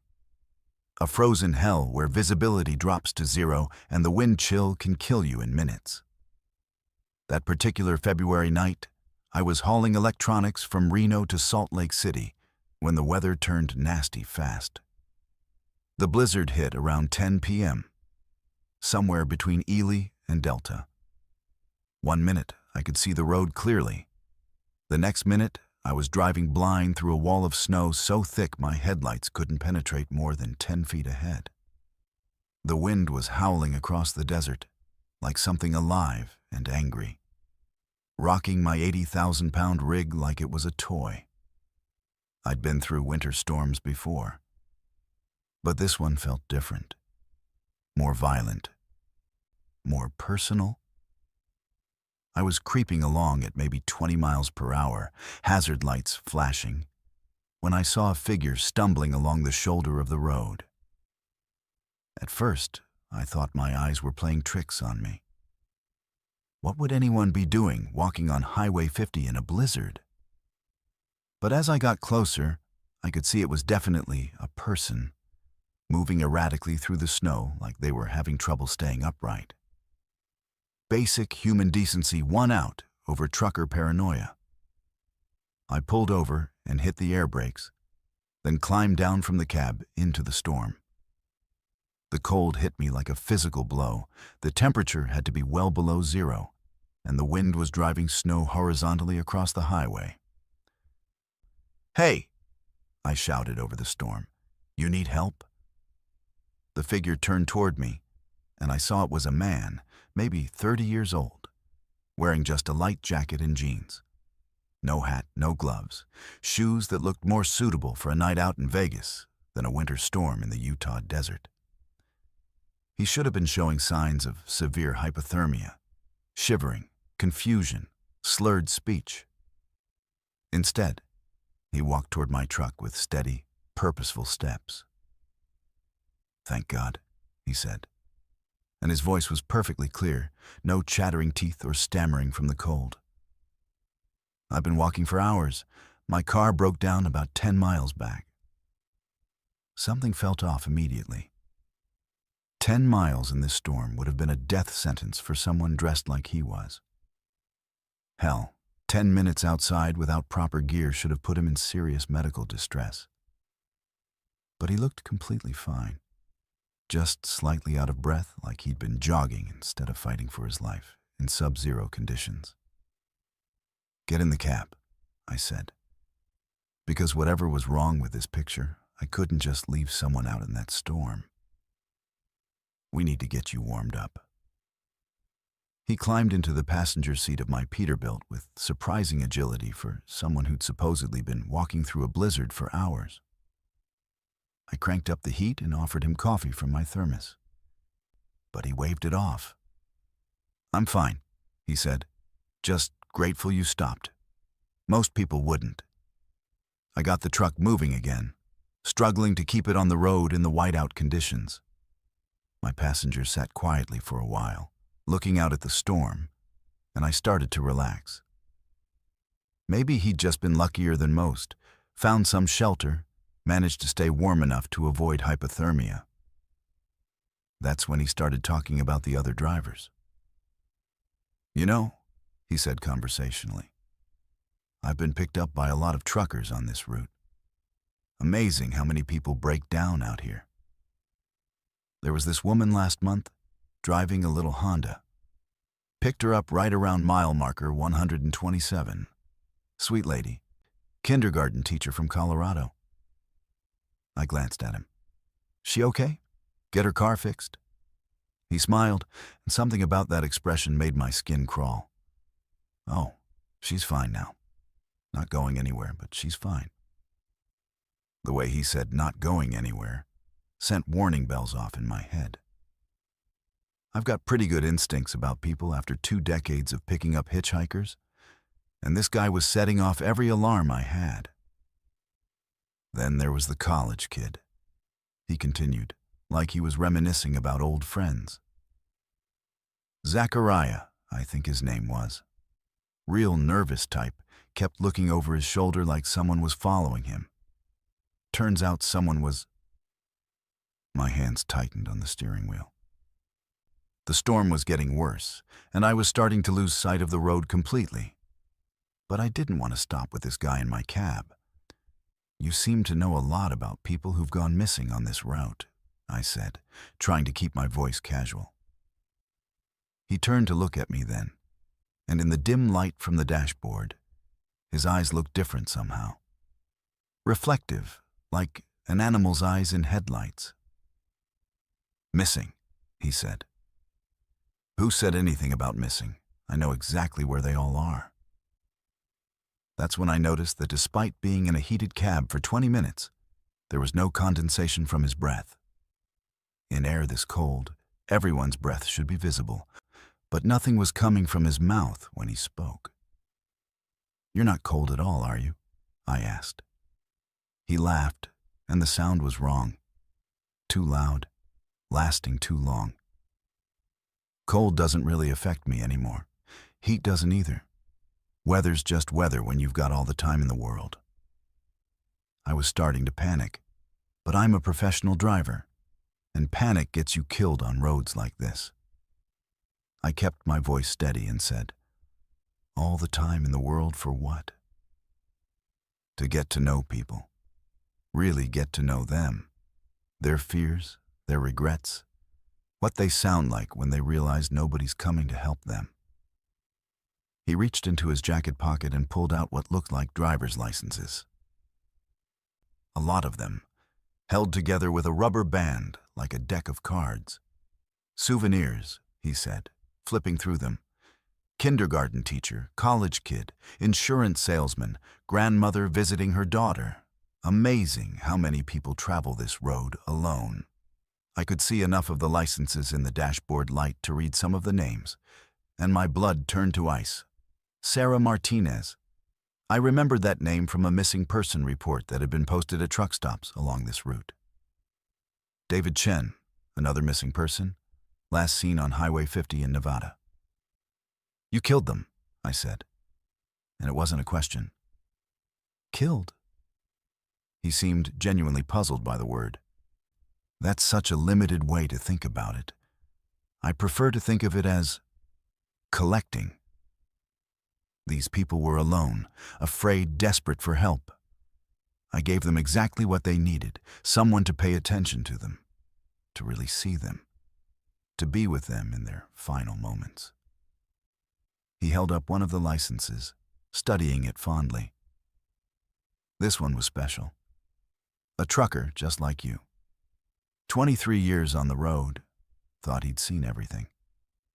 He picked me up on a night just like this one. Blizzard so bad he couldn't see the road. Really fought hard at the end. Impressive stamina for a man his age. That's when I realized what I was dealing with. Not just a serial killer, but something worse. Someone who used the isolation and harsh conditions of Highway 50 as his hunting ground. Who deliberately chose the most vulnerable people in the most dangerous situations. I started looking for somewhere to pull over, somewhere with lights, other people, any kind of help. But we were in the middle of nowhere, in a storm that had cut visibility to almost zero. You know what's funny? He continued, oblivious to my growing terror. People always trust truckers. They see this big rig, think professional driver, safe, reliable. Makes it so easy to get close to them. He leaned closer to me, and I could smell something wrong about him. Not the smell of someone who'd been walking in the snow, but something else, something organic and decayed. I've been riding with drivers on this route for 3 years now, he said. Amazing how many accidents happen in weather like this. Trucks jackknife, slide off the road, catch fire. Terrible tragedies. But the desert's good at hiding evidence. I made a decision that probably saved my life. Instead of trying to outrun him or fight him in the confines of the cab, I did something completely unexpected. I started talking about my family. My daughter's getting married next month, I said, pulling out my wallet with one hand while steering with the other. Want to see pictures? It seemed to confuse him. He'd been building up to something violent, working himself into whatever mental state he needed to hurt me. But my sudden shift to normal conversation threw him off. She's marrying a good guy, I continued, showing him pictures. They're having the wedding in Salt Lake City. That's where I'm heading to pick up supplies for the reception. I could see him struggling with this information, like a predator trying to decide if prey was worth the effort. Serial killers, even the most organized ones, have psychological patterns. And disrupting those patterns can sometimes buy you time. 300 people are expecting me to deliver table linens by noon tomorrow, I said. If I don't show up, they'll send search teams. State police, probably helicopters once the storm clears. It was mostly true. I was hauling wedding supplies, and people were expecting delivery. But I was gambling that this guy's hunting strategy depended on choosing victims who wouldn't be missed quickly. We drove in tense silence for maybe 10 minutes, and I could feel him calculating risks versus rewards. Finally, up ahead, I saw the blessed sight of lights. A truck stop with other vehicles, other people. "This is my stop," he said suddenly, like we'd just been having a normal conversation. I pulled into the truck stop, and he got out without another word, walking into the storm like it was a pleasant summer evening. I immediately called 911 and gave them descriptions, license plate numbers, everything I could remember. But here's the thing that still haunts me. When the police checked the security cameras at that truck stop, they showed me getting out of my cab alone. No passenger, no second person, no one walking away into the storm. The licenses I'd seen him holding? I never found any trace of them in my cab. I still drive Highway 50, but never alone at night, and never in bad weather. And when I see hitchhikers or stranded motorists, I call for help instead of stopping myself. Because sometimes the most dangerous thing on a lonely road isn't the weather or the isolation. It's the passenger you pick up who knows exactly how to use that loneliness against you, and who's been perfecting his hunting technique for longer than you want to imagine. My name is Jolie, and what I'm about to tell you is why I haven't spoken to two of my closest friends in 8 years, and why I still can't drink anything I didn't open myself. This happened during spring break 2016, when I was 20 and stupid enough to think that the worst thing that could happen on a road trip was running out of gas money. I was a junior at Florida State, and my 3 best friends, Madison, Casey, and Emma, had planned the perfect spring break road trip to Panama City Beach. We'd been looking forward to it for months. Sun, sand, parties, and a week of freedom before diving back into finals and the real world. I was the designated driver for the first leg of the trip because I had the most reliable car and didn't drink much anyway. We left Tallahassee around noon on a Saturday, packed into my Honda Civic with enough luggage, snacks, and energy drinks to fuel a small army. The plan was to drive straight through to Panama City, maybe 6 hours of easy highway driving through the Florida Panhandle. What could go wrong? For the first few hours, everything was perfect. We had our playlist cranked up, Madison was documenting everything on social media, Casey was navigating, and Emma was in charge of snacks and entertainment. We were having the time of our lives, singing along to pop songs and making elaborate plans for our week at the beach. But around hour 4, we needed gas and decided to stop at this little roadhouse bar just off I-10 in rural Georgia.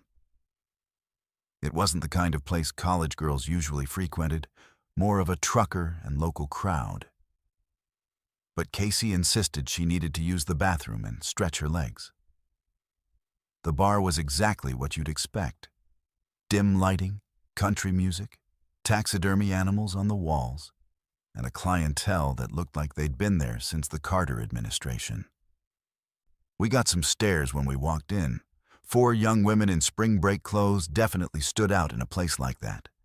But the bartender was friendly enough and pointed us toward the restrooms. While the others were freshening up, I ordered a Coke and some chips for the road. The bartender, a guy in his 50s with graying hair and kind eyes, seemed genuinely nice. He made small talk about where we were headed, wished us a safe trip, even gave me the chips for free because college kids need all the help they can get. When my friends came back, Madison ordered a beer even though she was supposed to be my backup driver, and Emma got a rum and Coke. Casey, who was always the cautious one, just got a bottle of water. I stuck with my Coke, sipping it while we sat at a corner table and planned the rest of our route. That's where everything started going wrong. About 20 minutes after we'd gotten our drinks, Madison started acting weird. Not drunk weird. We'd seen her drunk plenty of times, but confused and paranoid. She kept looking around the bar like someone was watching us, and when I asked if she was okay, she grabbed my arm hard enough to bruise. "Something's not right," she whispered. "That guy at the bar keeps staring at us, and I feel really strange."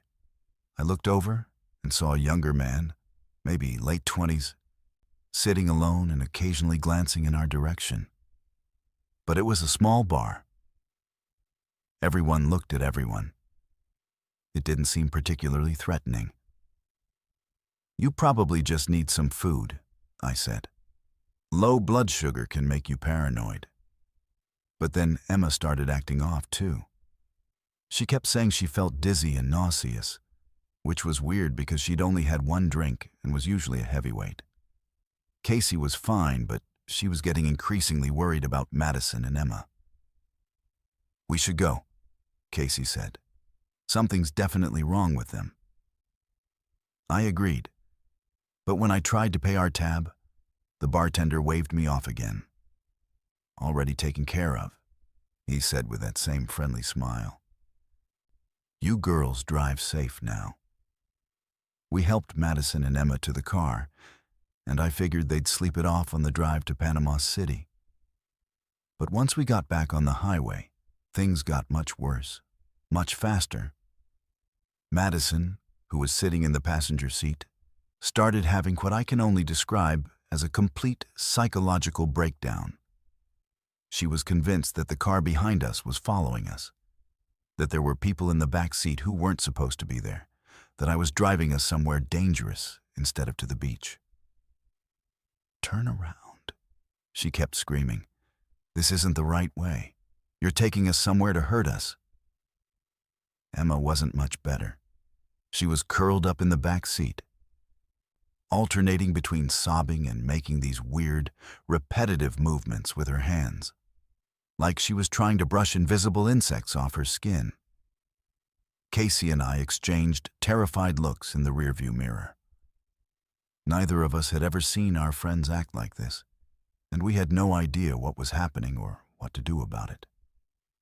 That's when Madison tried to grab the steering wheel. "Stop the car," she screamed, lunging toward me while we were doing 70 on the interstate. "You're not Jolie. I know you're not Jolie." I had to fight her off while trying to keep control of the car, and Casey was trying to hold Madison back from the back seat. It was absolute chaos, and I was terrified we were going to crash and kill ourselves on some random stretch of Georgia highway. Finally, I managed to pull over at a rest area, and that's when things got really frightening. Madison jumped out of the car and started running toward the woods, convinced that we were trying to kidnap her.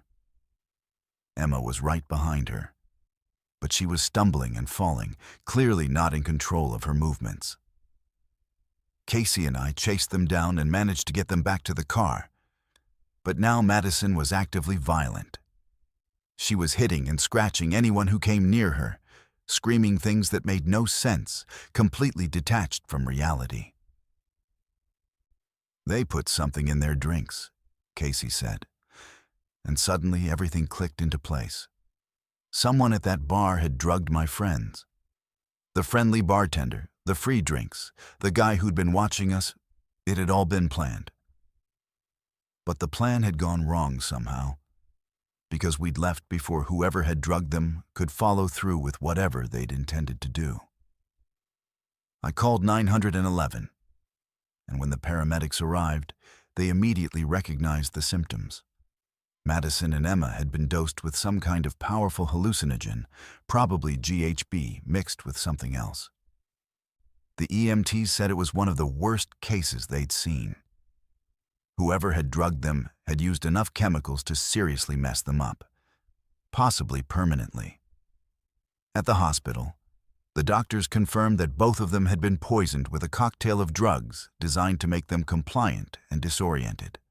The scary part was that the dosage was so high, it could have killed them if we hadn't gotten medical help quickly.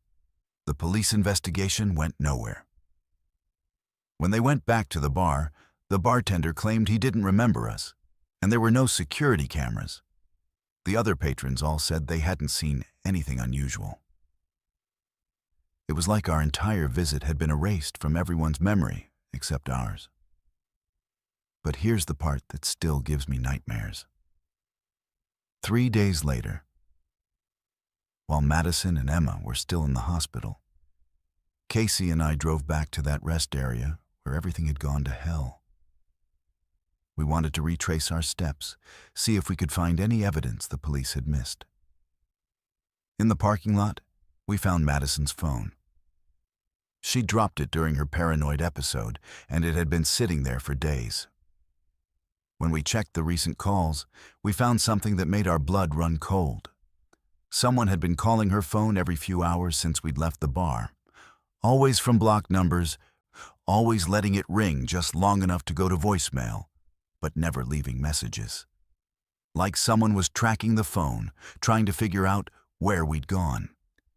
Casey and I realized that the plan hadn't been to hurt my friends at the bar. The plan had been to drug them and then follow us, wait for us to pull over somewhere isolated when they started acting crazy. And then, well, we didn't want to think about what would have happened then. The only thing that had saved us was that I'd called 911 instead of trying to handle it ourselves. If we'd pulled over on some dark country road and tried to wait out whatever was happening to them, we would have been sitting ducks for whoever had been tracking Madison's phone. Madison and Emma eventually recovered physically, but the psychological damage took much longer to heal.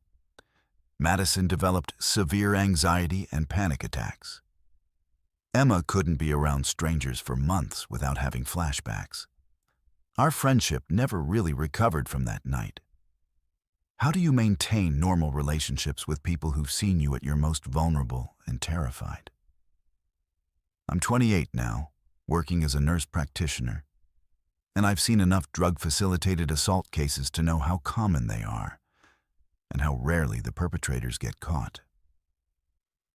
What happened to us wasn't random. It was a coordinated attack by people who knew exactly what they were doing and had probably done it before. The worst part is knowing that whoever targeted us is still out there, still operating, still looking for groups of young women stupid enough to stop at isolated bars and accept free drinks from friendly strangers. And the next group might not be as lucky as we were. So if you're ever traveling with friends, especially young women, please remember this. Predators don't always look like monsters lurking in dark alleys. Sometimes they look like helpful bartenders who remember your order and give you free food. Sometimes they work in teams, with one person gaining your trust while another slips something into your drink. And if your friends start acting paranoid or crazy after visiting an unfamiliar place, don't assume they're overreacting. Trust their instincts, get them medical help immediately, and assume you're being followed until you can prove otherwise. Because the most dangerous predators are the ones who understand that our natural instinct is to trust people who seem kind and helpful, and who know exactly how to exploit that trust to put us in situations where no one can hear us scream for help. My name is Garrett, and what I'm about to tell you happened during the most important week of my life, when everything I'd worked for hung in the balance of a single job interview. It was August 2018, and I was driving from Phoenix to Seattle for what I knew was my last shot at turning my life around. I was 35, recently divorced, behind on child support, and desperate enough to drive across 2 states in a 15-year-old Ford with 200,000 miles on it because I couldn't afford airfare. The job was with a tech startup that was willing to overlook my patchy employment history if I could convince them I was worth the risk. It was the kind of opportunity that doesn't come twice in a lifetime, especially for someone like me who'd spent the last 5 years bouncing between dead-end jobs and fighting a custody battle that had drained my savings account. I'd been driving for 8 hours straight through the desert heat when my transmission started making noises that no car owner ever wants to hear. A grinding, whining sound that got worse every time I shifted gears. By the time I limped into the tiny town of Millfield, Montana, the car was barely moving and billowing smoke from under the hood. Millfield wasn't even a town, really. Just a cluster of buildings around a single main street. The kind of place that exists solely because it's exactly far enough from anywhere else that travelers occasionally need gas or food. There was a diner, a motel that looked like it had been built in the 1960s and never updated, a general store, and thankfully, an auto repair shop with a hand-painted sign that read, "Eddie's Garage, honest work, fair prices." Eddie himself came out to meet me as I pulled into his lot, wiping his hands on a greasy rag and shaking his head at the sounds my car was making. He was maybe 60, with the kind of weathered face and oil-stained clothes that suggested he'd been fixing cars in this exact spot for decades. "Transmission's shot," he said after taking a quick look under the hood. "I can hear it from here. You're lucky you made it this far." I explained my situation, the job interview, the timeline, how desperately I needed to be in Seattle by Thursday morning. Eddie listened with the patient expression of someone who'd heard similar sob stories countless times. "Well," he said finally, "I can fix it. Got the parts, got the time. But it's gonna be expensive, and it's gonna take a while." He quoted me a price that made my stomach drop. $2,800, which was more money than I had in my checking account. When I asked about payment plans or alternatives, Eddie scratched his chin thoughtfully. "Tell you what," he said, "I like you. You seem like a decent guy in a tough spot. How about we work something out? You stay in town while I fix your car. Might take 3-4 days to get it done right. And I'll cut the price in half. Call it $1,400. You can even work around the shop, help me out with some projects, earn a little of that back." It wasn't ideal, but it was better than being stranded or missing my interview entirely. I agreed, and Eddie recommended I stay at the Pine Valley Motel across the street. "May runs a clean place," he said. "Tell her I sent you. She'll give you a good rate." The Pine Valley Motel was exactly as depressing as it looked from the outside. Thin walls, dated furniture, and a persistent smell of cigarette smoke and industrial disinfectant. But May, the elderly woman who ran the front desk, was friendly enough and did indeed give me a discount when I mentioned Eddie's name. "You'll like it here," she said with a smile that seemed genuine. "Quiet town, friendly people. Some folks come through and end up staying longer than they planned." That first night, I called the company in Seattle and explained my situation. My contact there was understanding but firm. The interview was scheduled for Thursday, and if I couldn't make it, they'd have to move on to other candidates. I had exactly 3 days to get my car fixed and drive 12 hours to Seattle. The next morning, I showed up at Eddie's shop ready to work. He put me to sweeping, organizing tools, and doing other odd jobs while he worked on my transmission. The work was honest enough, and Eddie seemed like a decent guy. But I started noticing things that made me uncomfortable. For one thing, there were a lot of cars in various states of disrepair scattered around the property behind the shop. When I asked about them, Eddie said they belonged to customers who'd left town without paying their bills. "Happens more than you'd think," he said. "People get stranded, promise to send money, then disappear. I keep the cars until they pay up. But some of those cars looked like they'd been sitting there for years. Weeds were growing through the engine compartments, windows were broken, and license plates were from states all over the country. It looked less like a temporary storage situation and more like a car graveyard." On the second day, I started meeting some of Millfield's other residents. There was Bob, who worked at the general store and had supposedly come through town 5 years ago when his car broke down.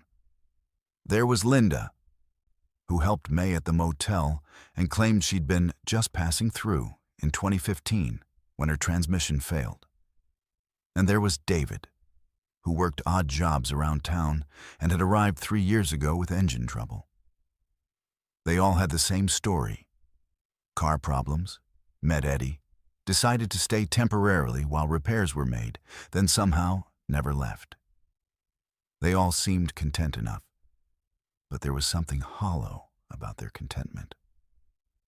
Like people who'd given up on their original dreams and settled for whatever life had offered instead. "It's not so bad here," Linda told me while I was getting ice from the motel machine. "Once you accept that you're not going anywhere, it becomes kind of peaceful.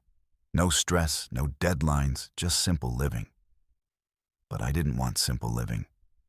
I wanted my shot at that job, at a real future, at being able to provide for my daughter.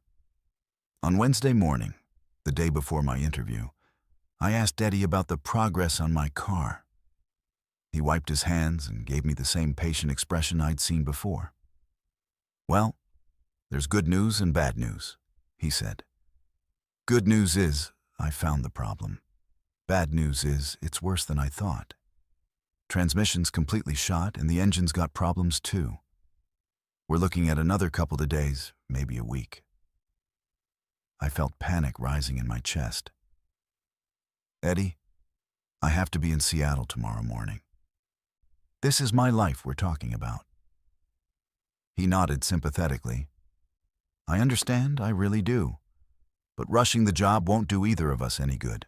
Tell you what, call your people, see if they can reschedule. These things happen. They'll understand." But when I called Seattle, the answer was firm. Thursday or nothing. The position needed to be filled immediately, and they'd already extended the timeline once for me. That night, I couldn't sleep. I kept thinking about the other temporary residents of Millfield, about the cars slowly rusting away behind Eddie's shop, about how quickly a few days could become a few months, then a few years. That's when I started paying closer attention to the details that had been nagging at me. Like how Eddie always seemed to have exactly the right parts in stock, no matter how unusual the repair. Like how the motel and diner always had room for stranded travelers, even though the town barely existed. Like how everyone I'd met had the same story about car trouble and deciding to stay. I slipped out of my motel room around midnight and walked over to Eddie's shop. The building was dark, but I could see the yard behind it where all those abandoned cars sat. With my phone's flashlight, I started looking at them more closely. What I found made my blood run cold. These weren't just random breakdowns. Someone had been systematically sabotaging vehicles, cutting belts, loosening connections, introducing contaminants into engines and transmissions.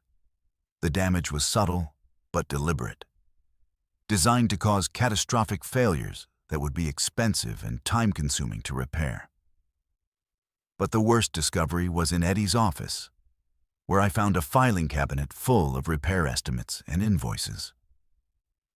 Hundreds of them, dating back more than a decade, all following the same pattern. Travelers with expensive car problems, quotes for repairs that would take days or weeks, payment plans that somehow never got fulfilled. And at the bottom of each file, stamped in red ink, were the words, "Permanent Resident," and a date.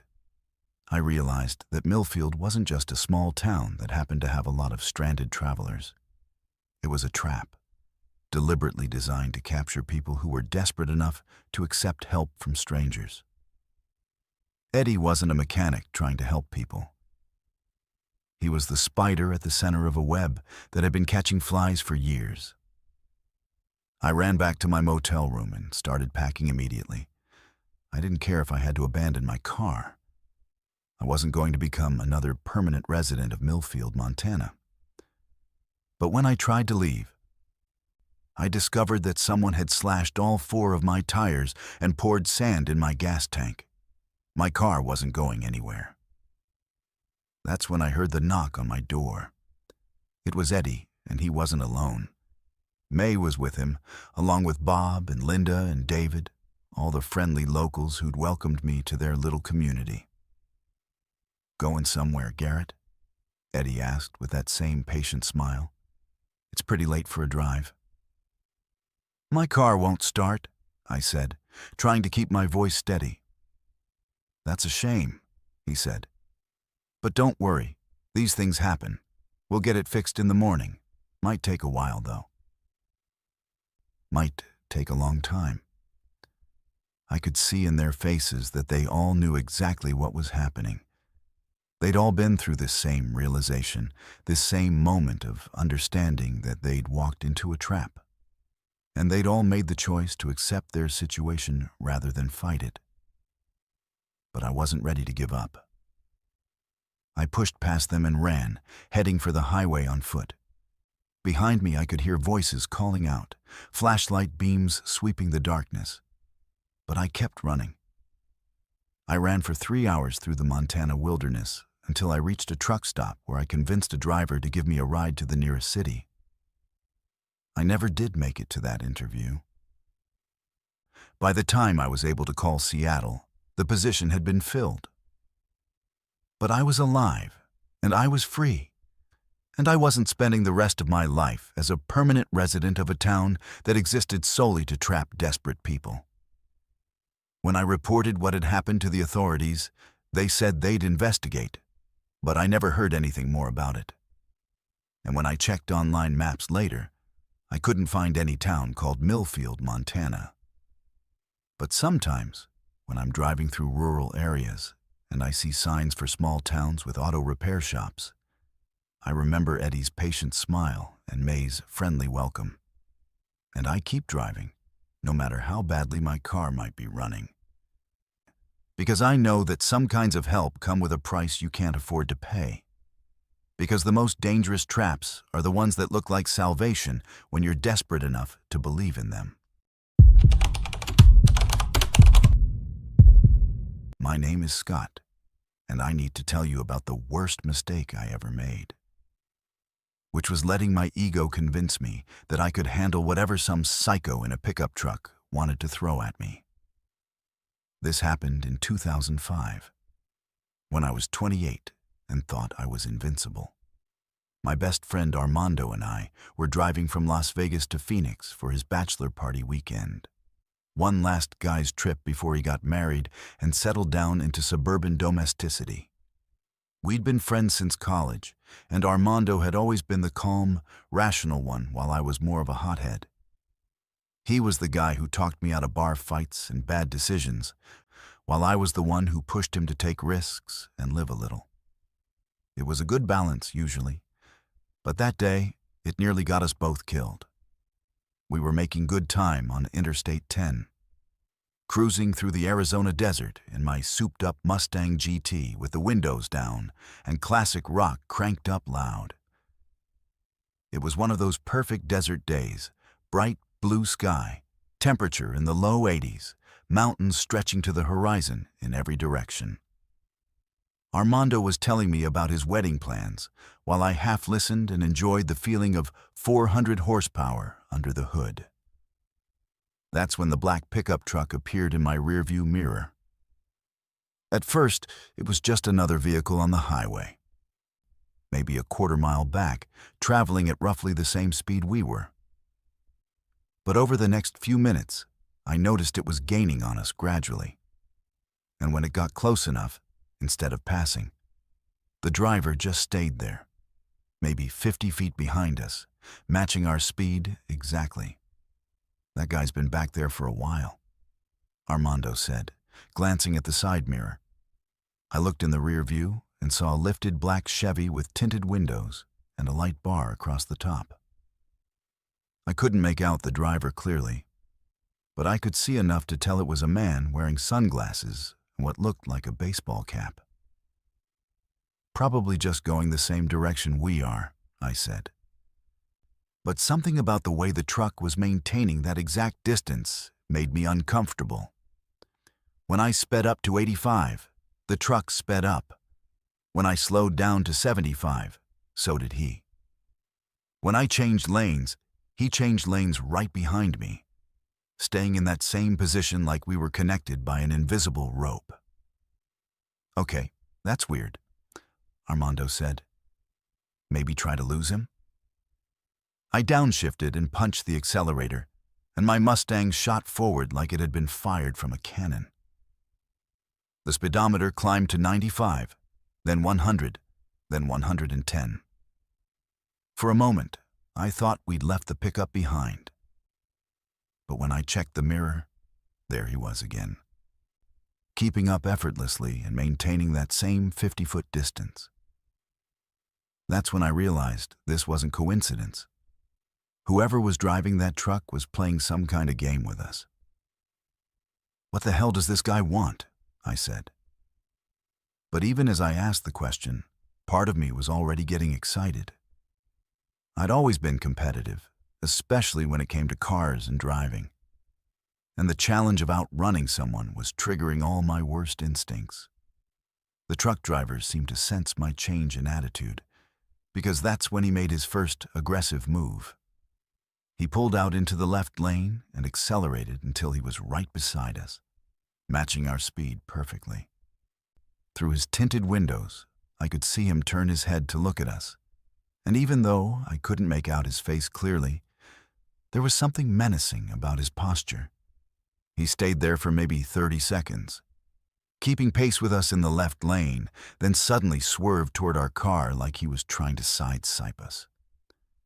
I yanked the wheel to the right, tires squealing as we moved onto the shoulder to avoid collision. "What the fuck?" Armando shouted, grabbing the dashboard. The truck driver immediately fell back into position behind us, like nothing had happened. But now I was pissed. This wasn't just some random road rage incident. This guy was actively trying to hurt us, and he was treating it like a game. "Scott, just take the next exit," Armando said. "Let's get away from this psycho." But my pride was hurt, and my competitive instincts were in full gear. "No way. This asshole wants to play games? Let's play." I floored the accelerator and shot ahead, weaving between slower traffic like I was in a video game. The truck followed, staying right with me through every lane change and maneuver. When I took an off-ramp at the last second, trying to lose him, he took it too. When I got back on the highway, there he was again. What should have been a clear warning sign that this person was dangerous just made me more determined to win whatever contest we were engaged in. For the next 20 miles, it escalated into a full-blown highway chase. The truck driver would pull alongside us and try to force us off the road, and I'd respond by trying to outrun him or outmaneuver him. He'd brake check us when he was in front, and I'd pass him aggressively and cut him off in retaliation. Armando was getting increasingly panicked. "Scott, this is insane.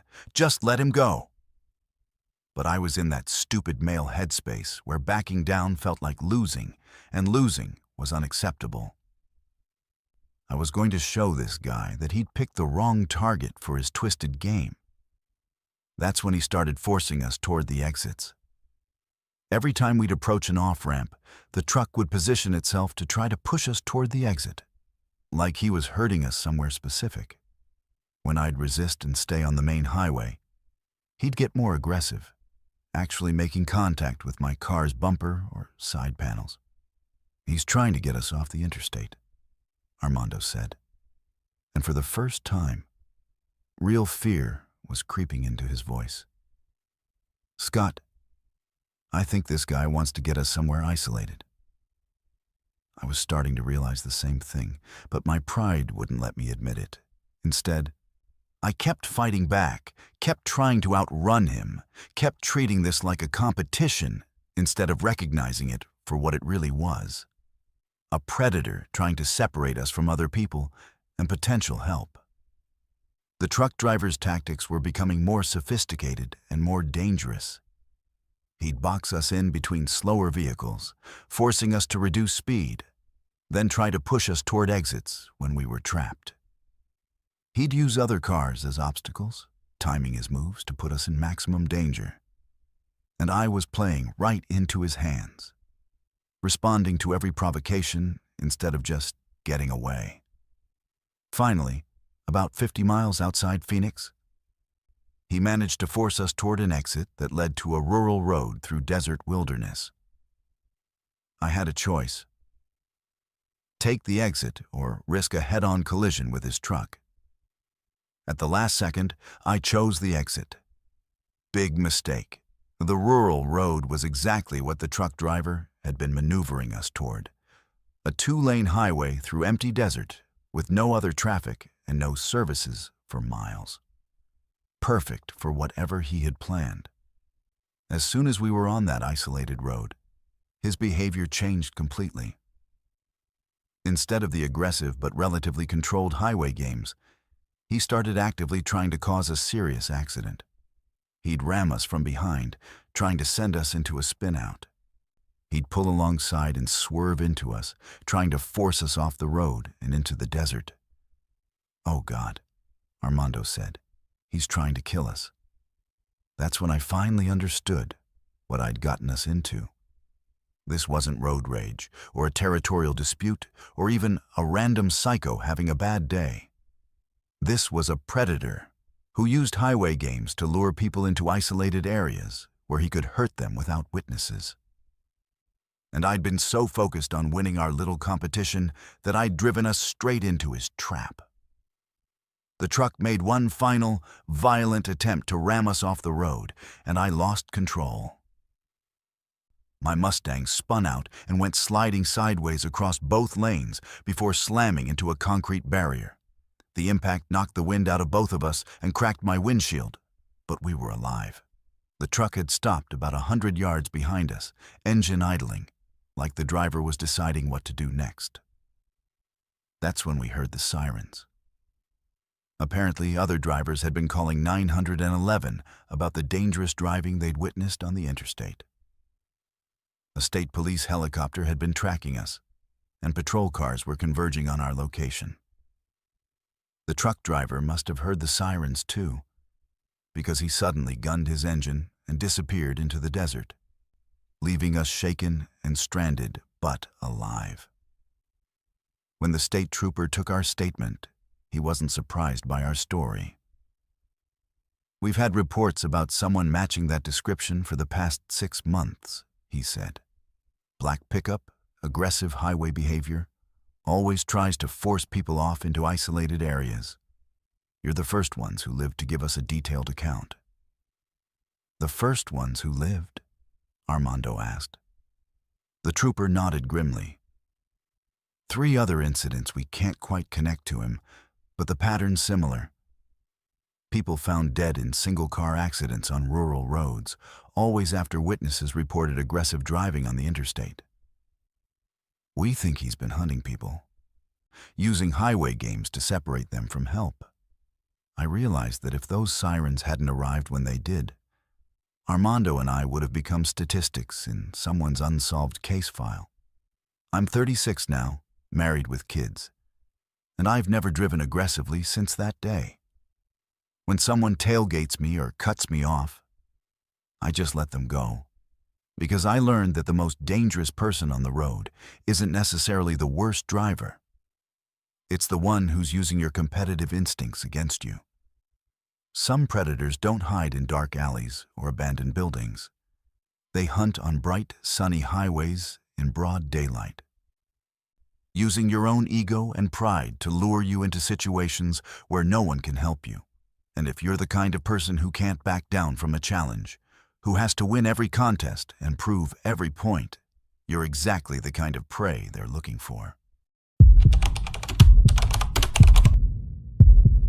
My name is Naya, and what I'm about to tell you happened during the most heartbreaking week of my life, when I was trying to give my mother one final gift before Alzheimer's stole the last fragments of who she used to be.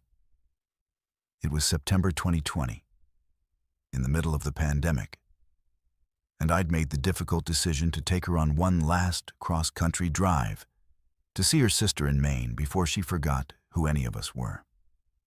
My mother, Elena, was 73 and in the early stages of dementia.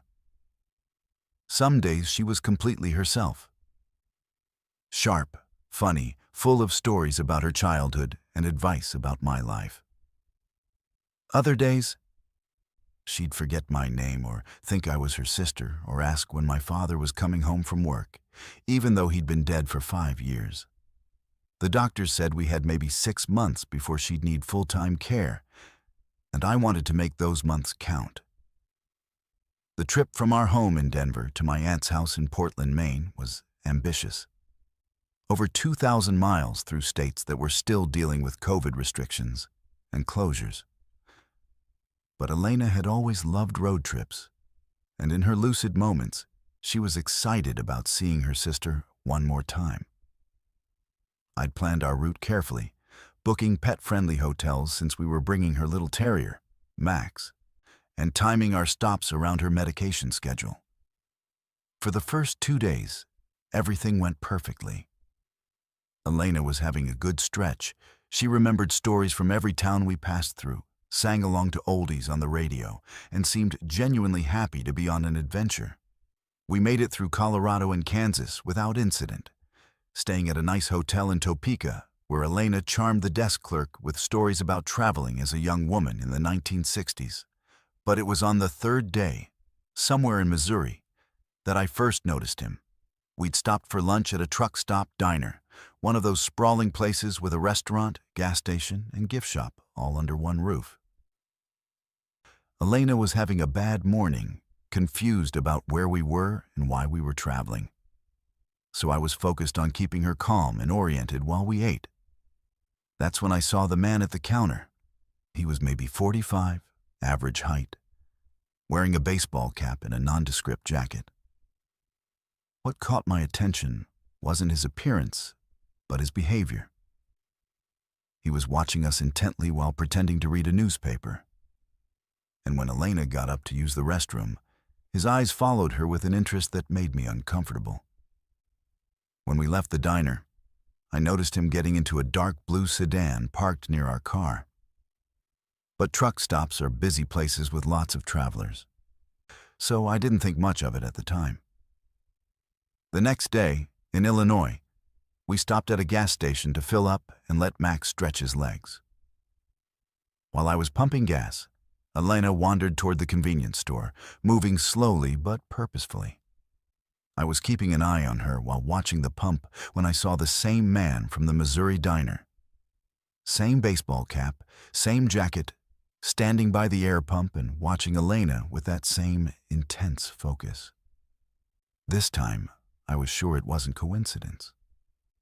I quickly finished with the gas and went to collect Elena, who was looking at candy bars with a confused expression she got when familiar things suddenly seemed foreign to her.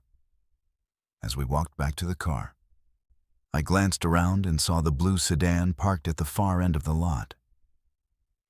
"Elena, we need to go," I said, helping her into the passenger seat. "Why are you calling me Elena?" she asked, looking at me with genuine confusion. "That's my mother's name." One of her bad moments was starting, which was the last thing I needed when someone seemed to be following us. That night, at a Holiday Inn in Indiana, I tried to convince myself I was being paranoid.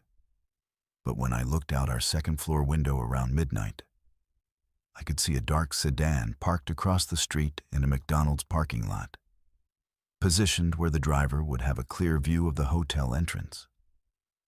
I called the front desk to report a suspicious vehicle, but by the time hotel security went to check, the car was gone.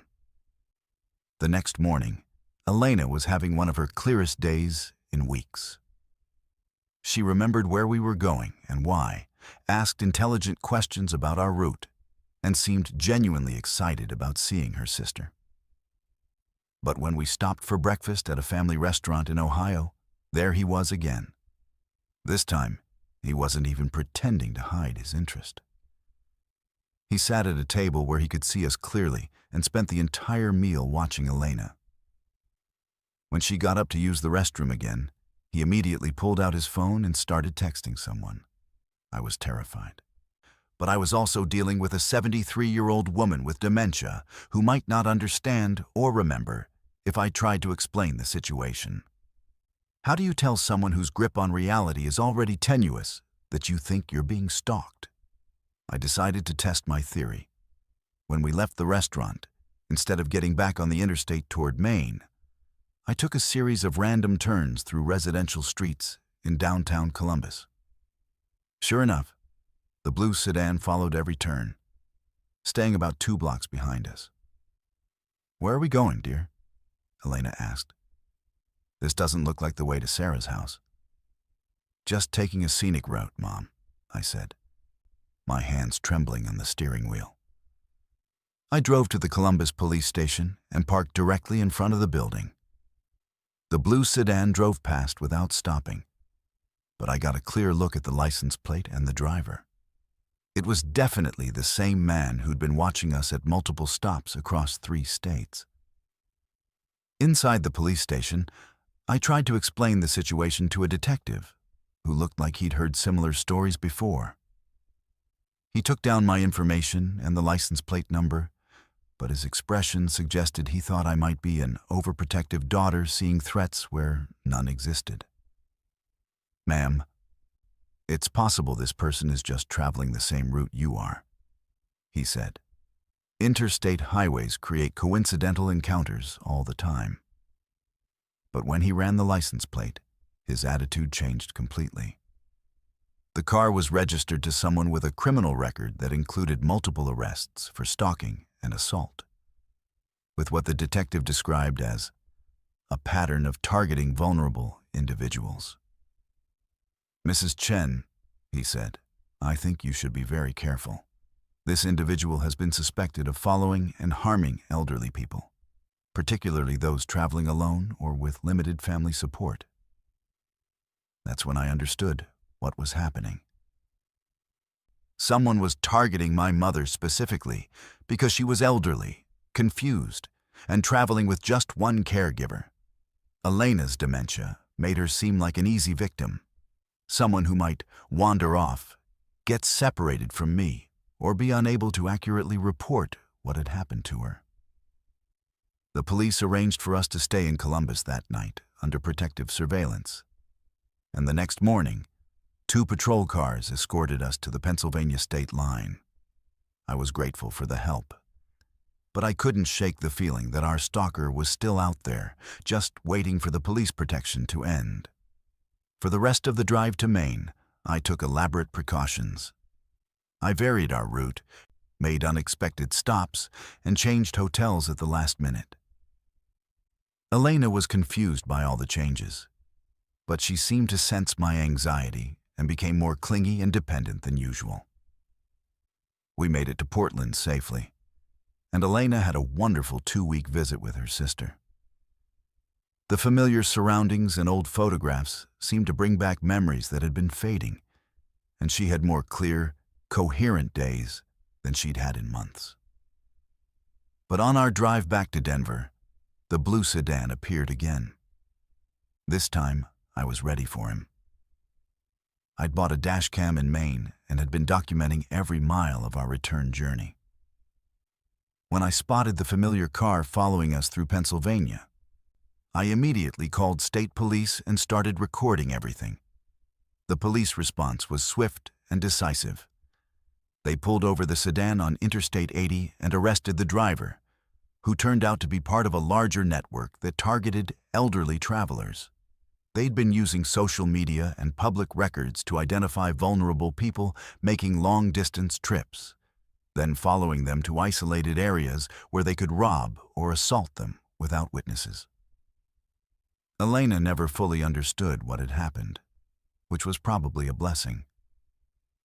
To her, it had just been a wonderful adventure to see her sister, with some confusing detours and extra police officers who were very nice to her.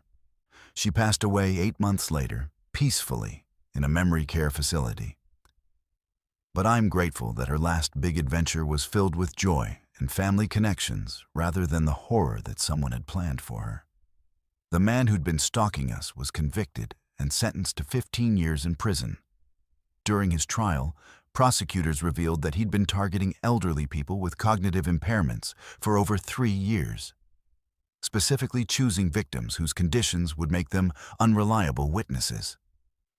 Advice: when traveling with elderly family members, especially those with cognitive issues, vary your routes and stops randomly. Trust your instincts if you notice the same person at multiple locations. Predators often target vulnerable travelers who seem like easy victims. What I learned is that some of the most evil people in the world are the ones who specifically prey on our most vulnerable family members, using their confusion and dependence to mask crimes that might otherwise be immediately obvious. And if you're caring for someone with dementia, you're not just protecting them from their disease. You're also protecting them from predators who see that disease as an opportunity.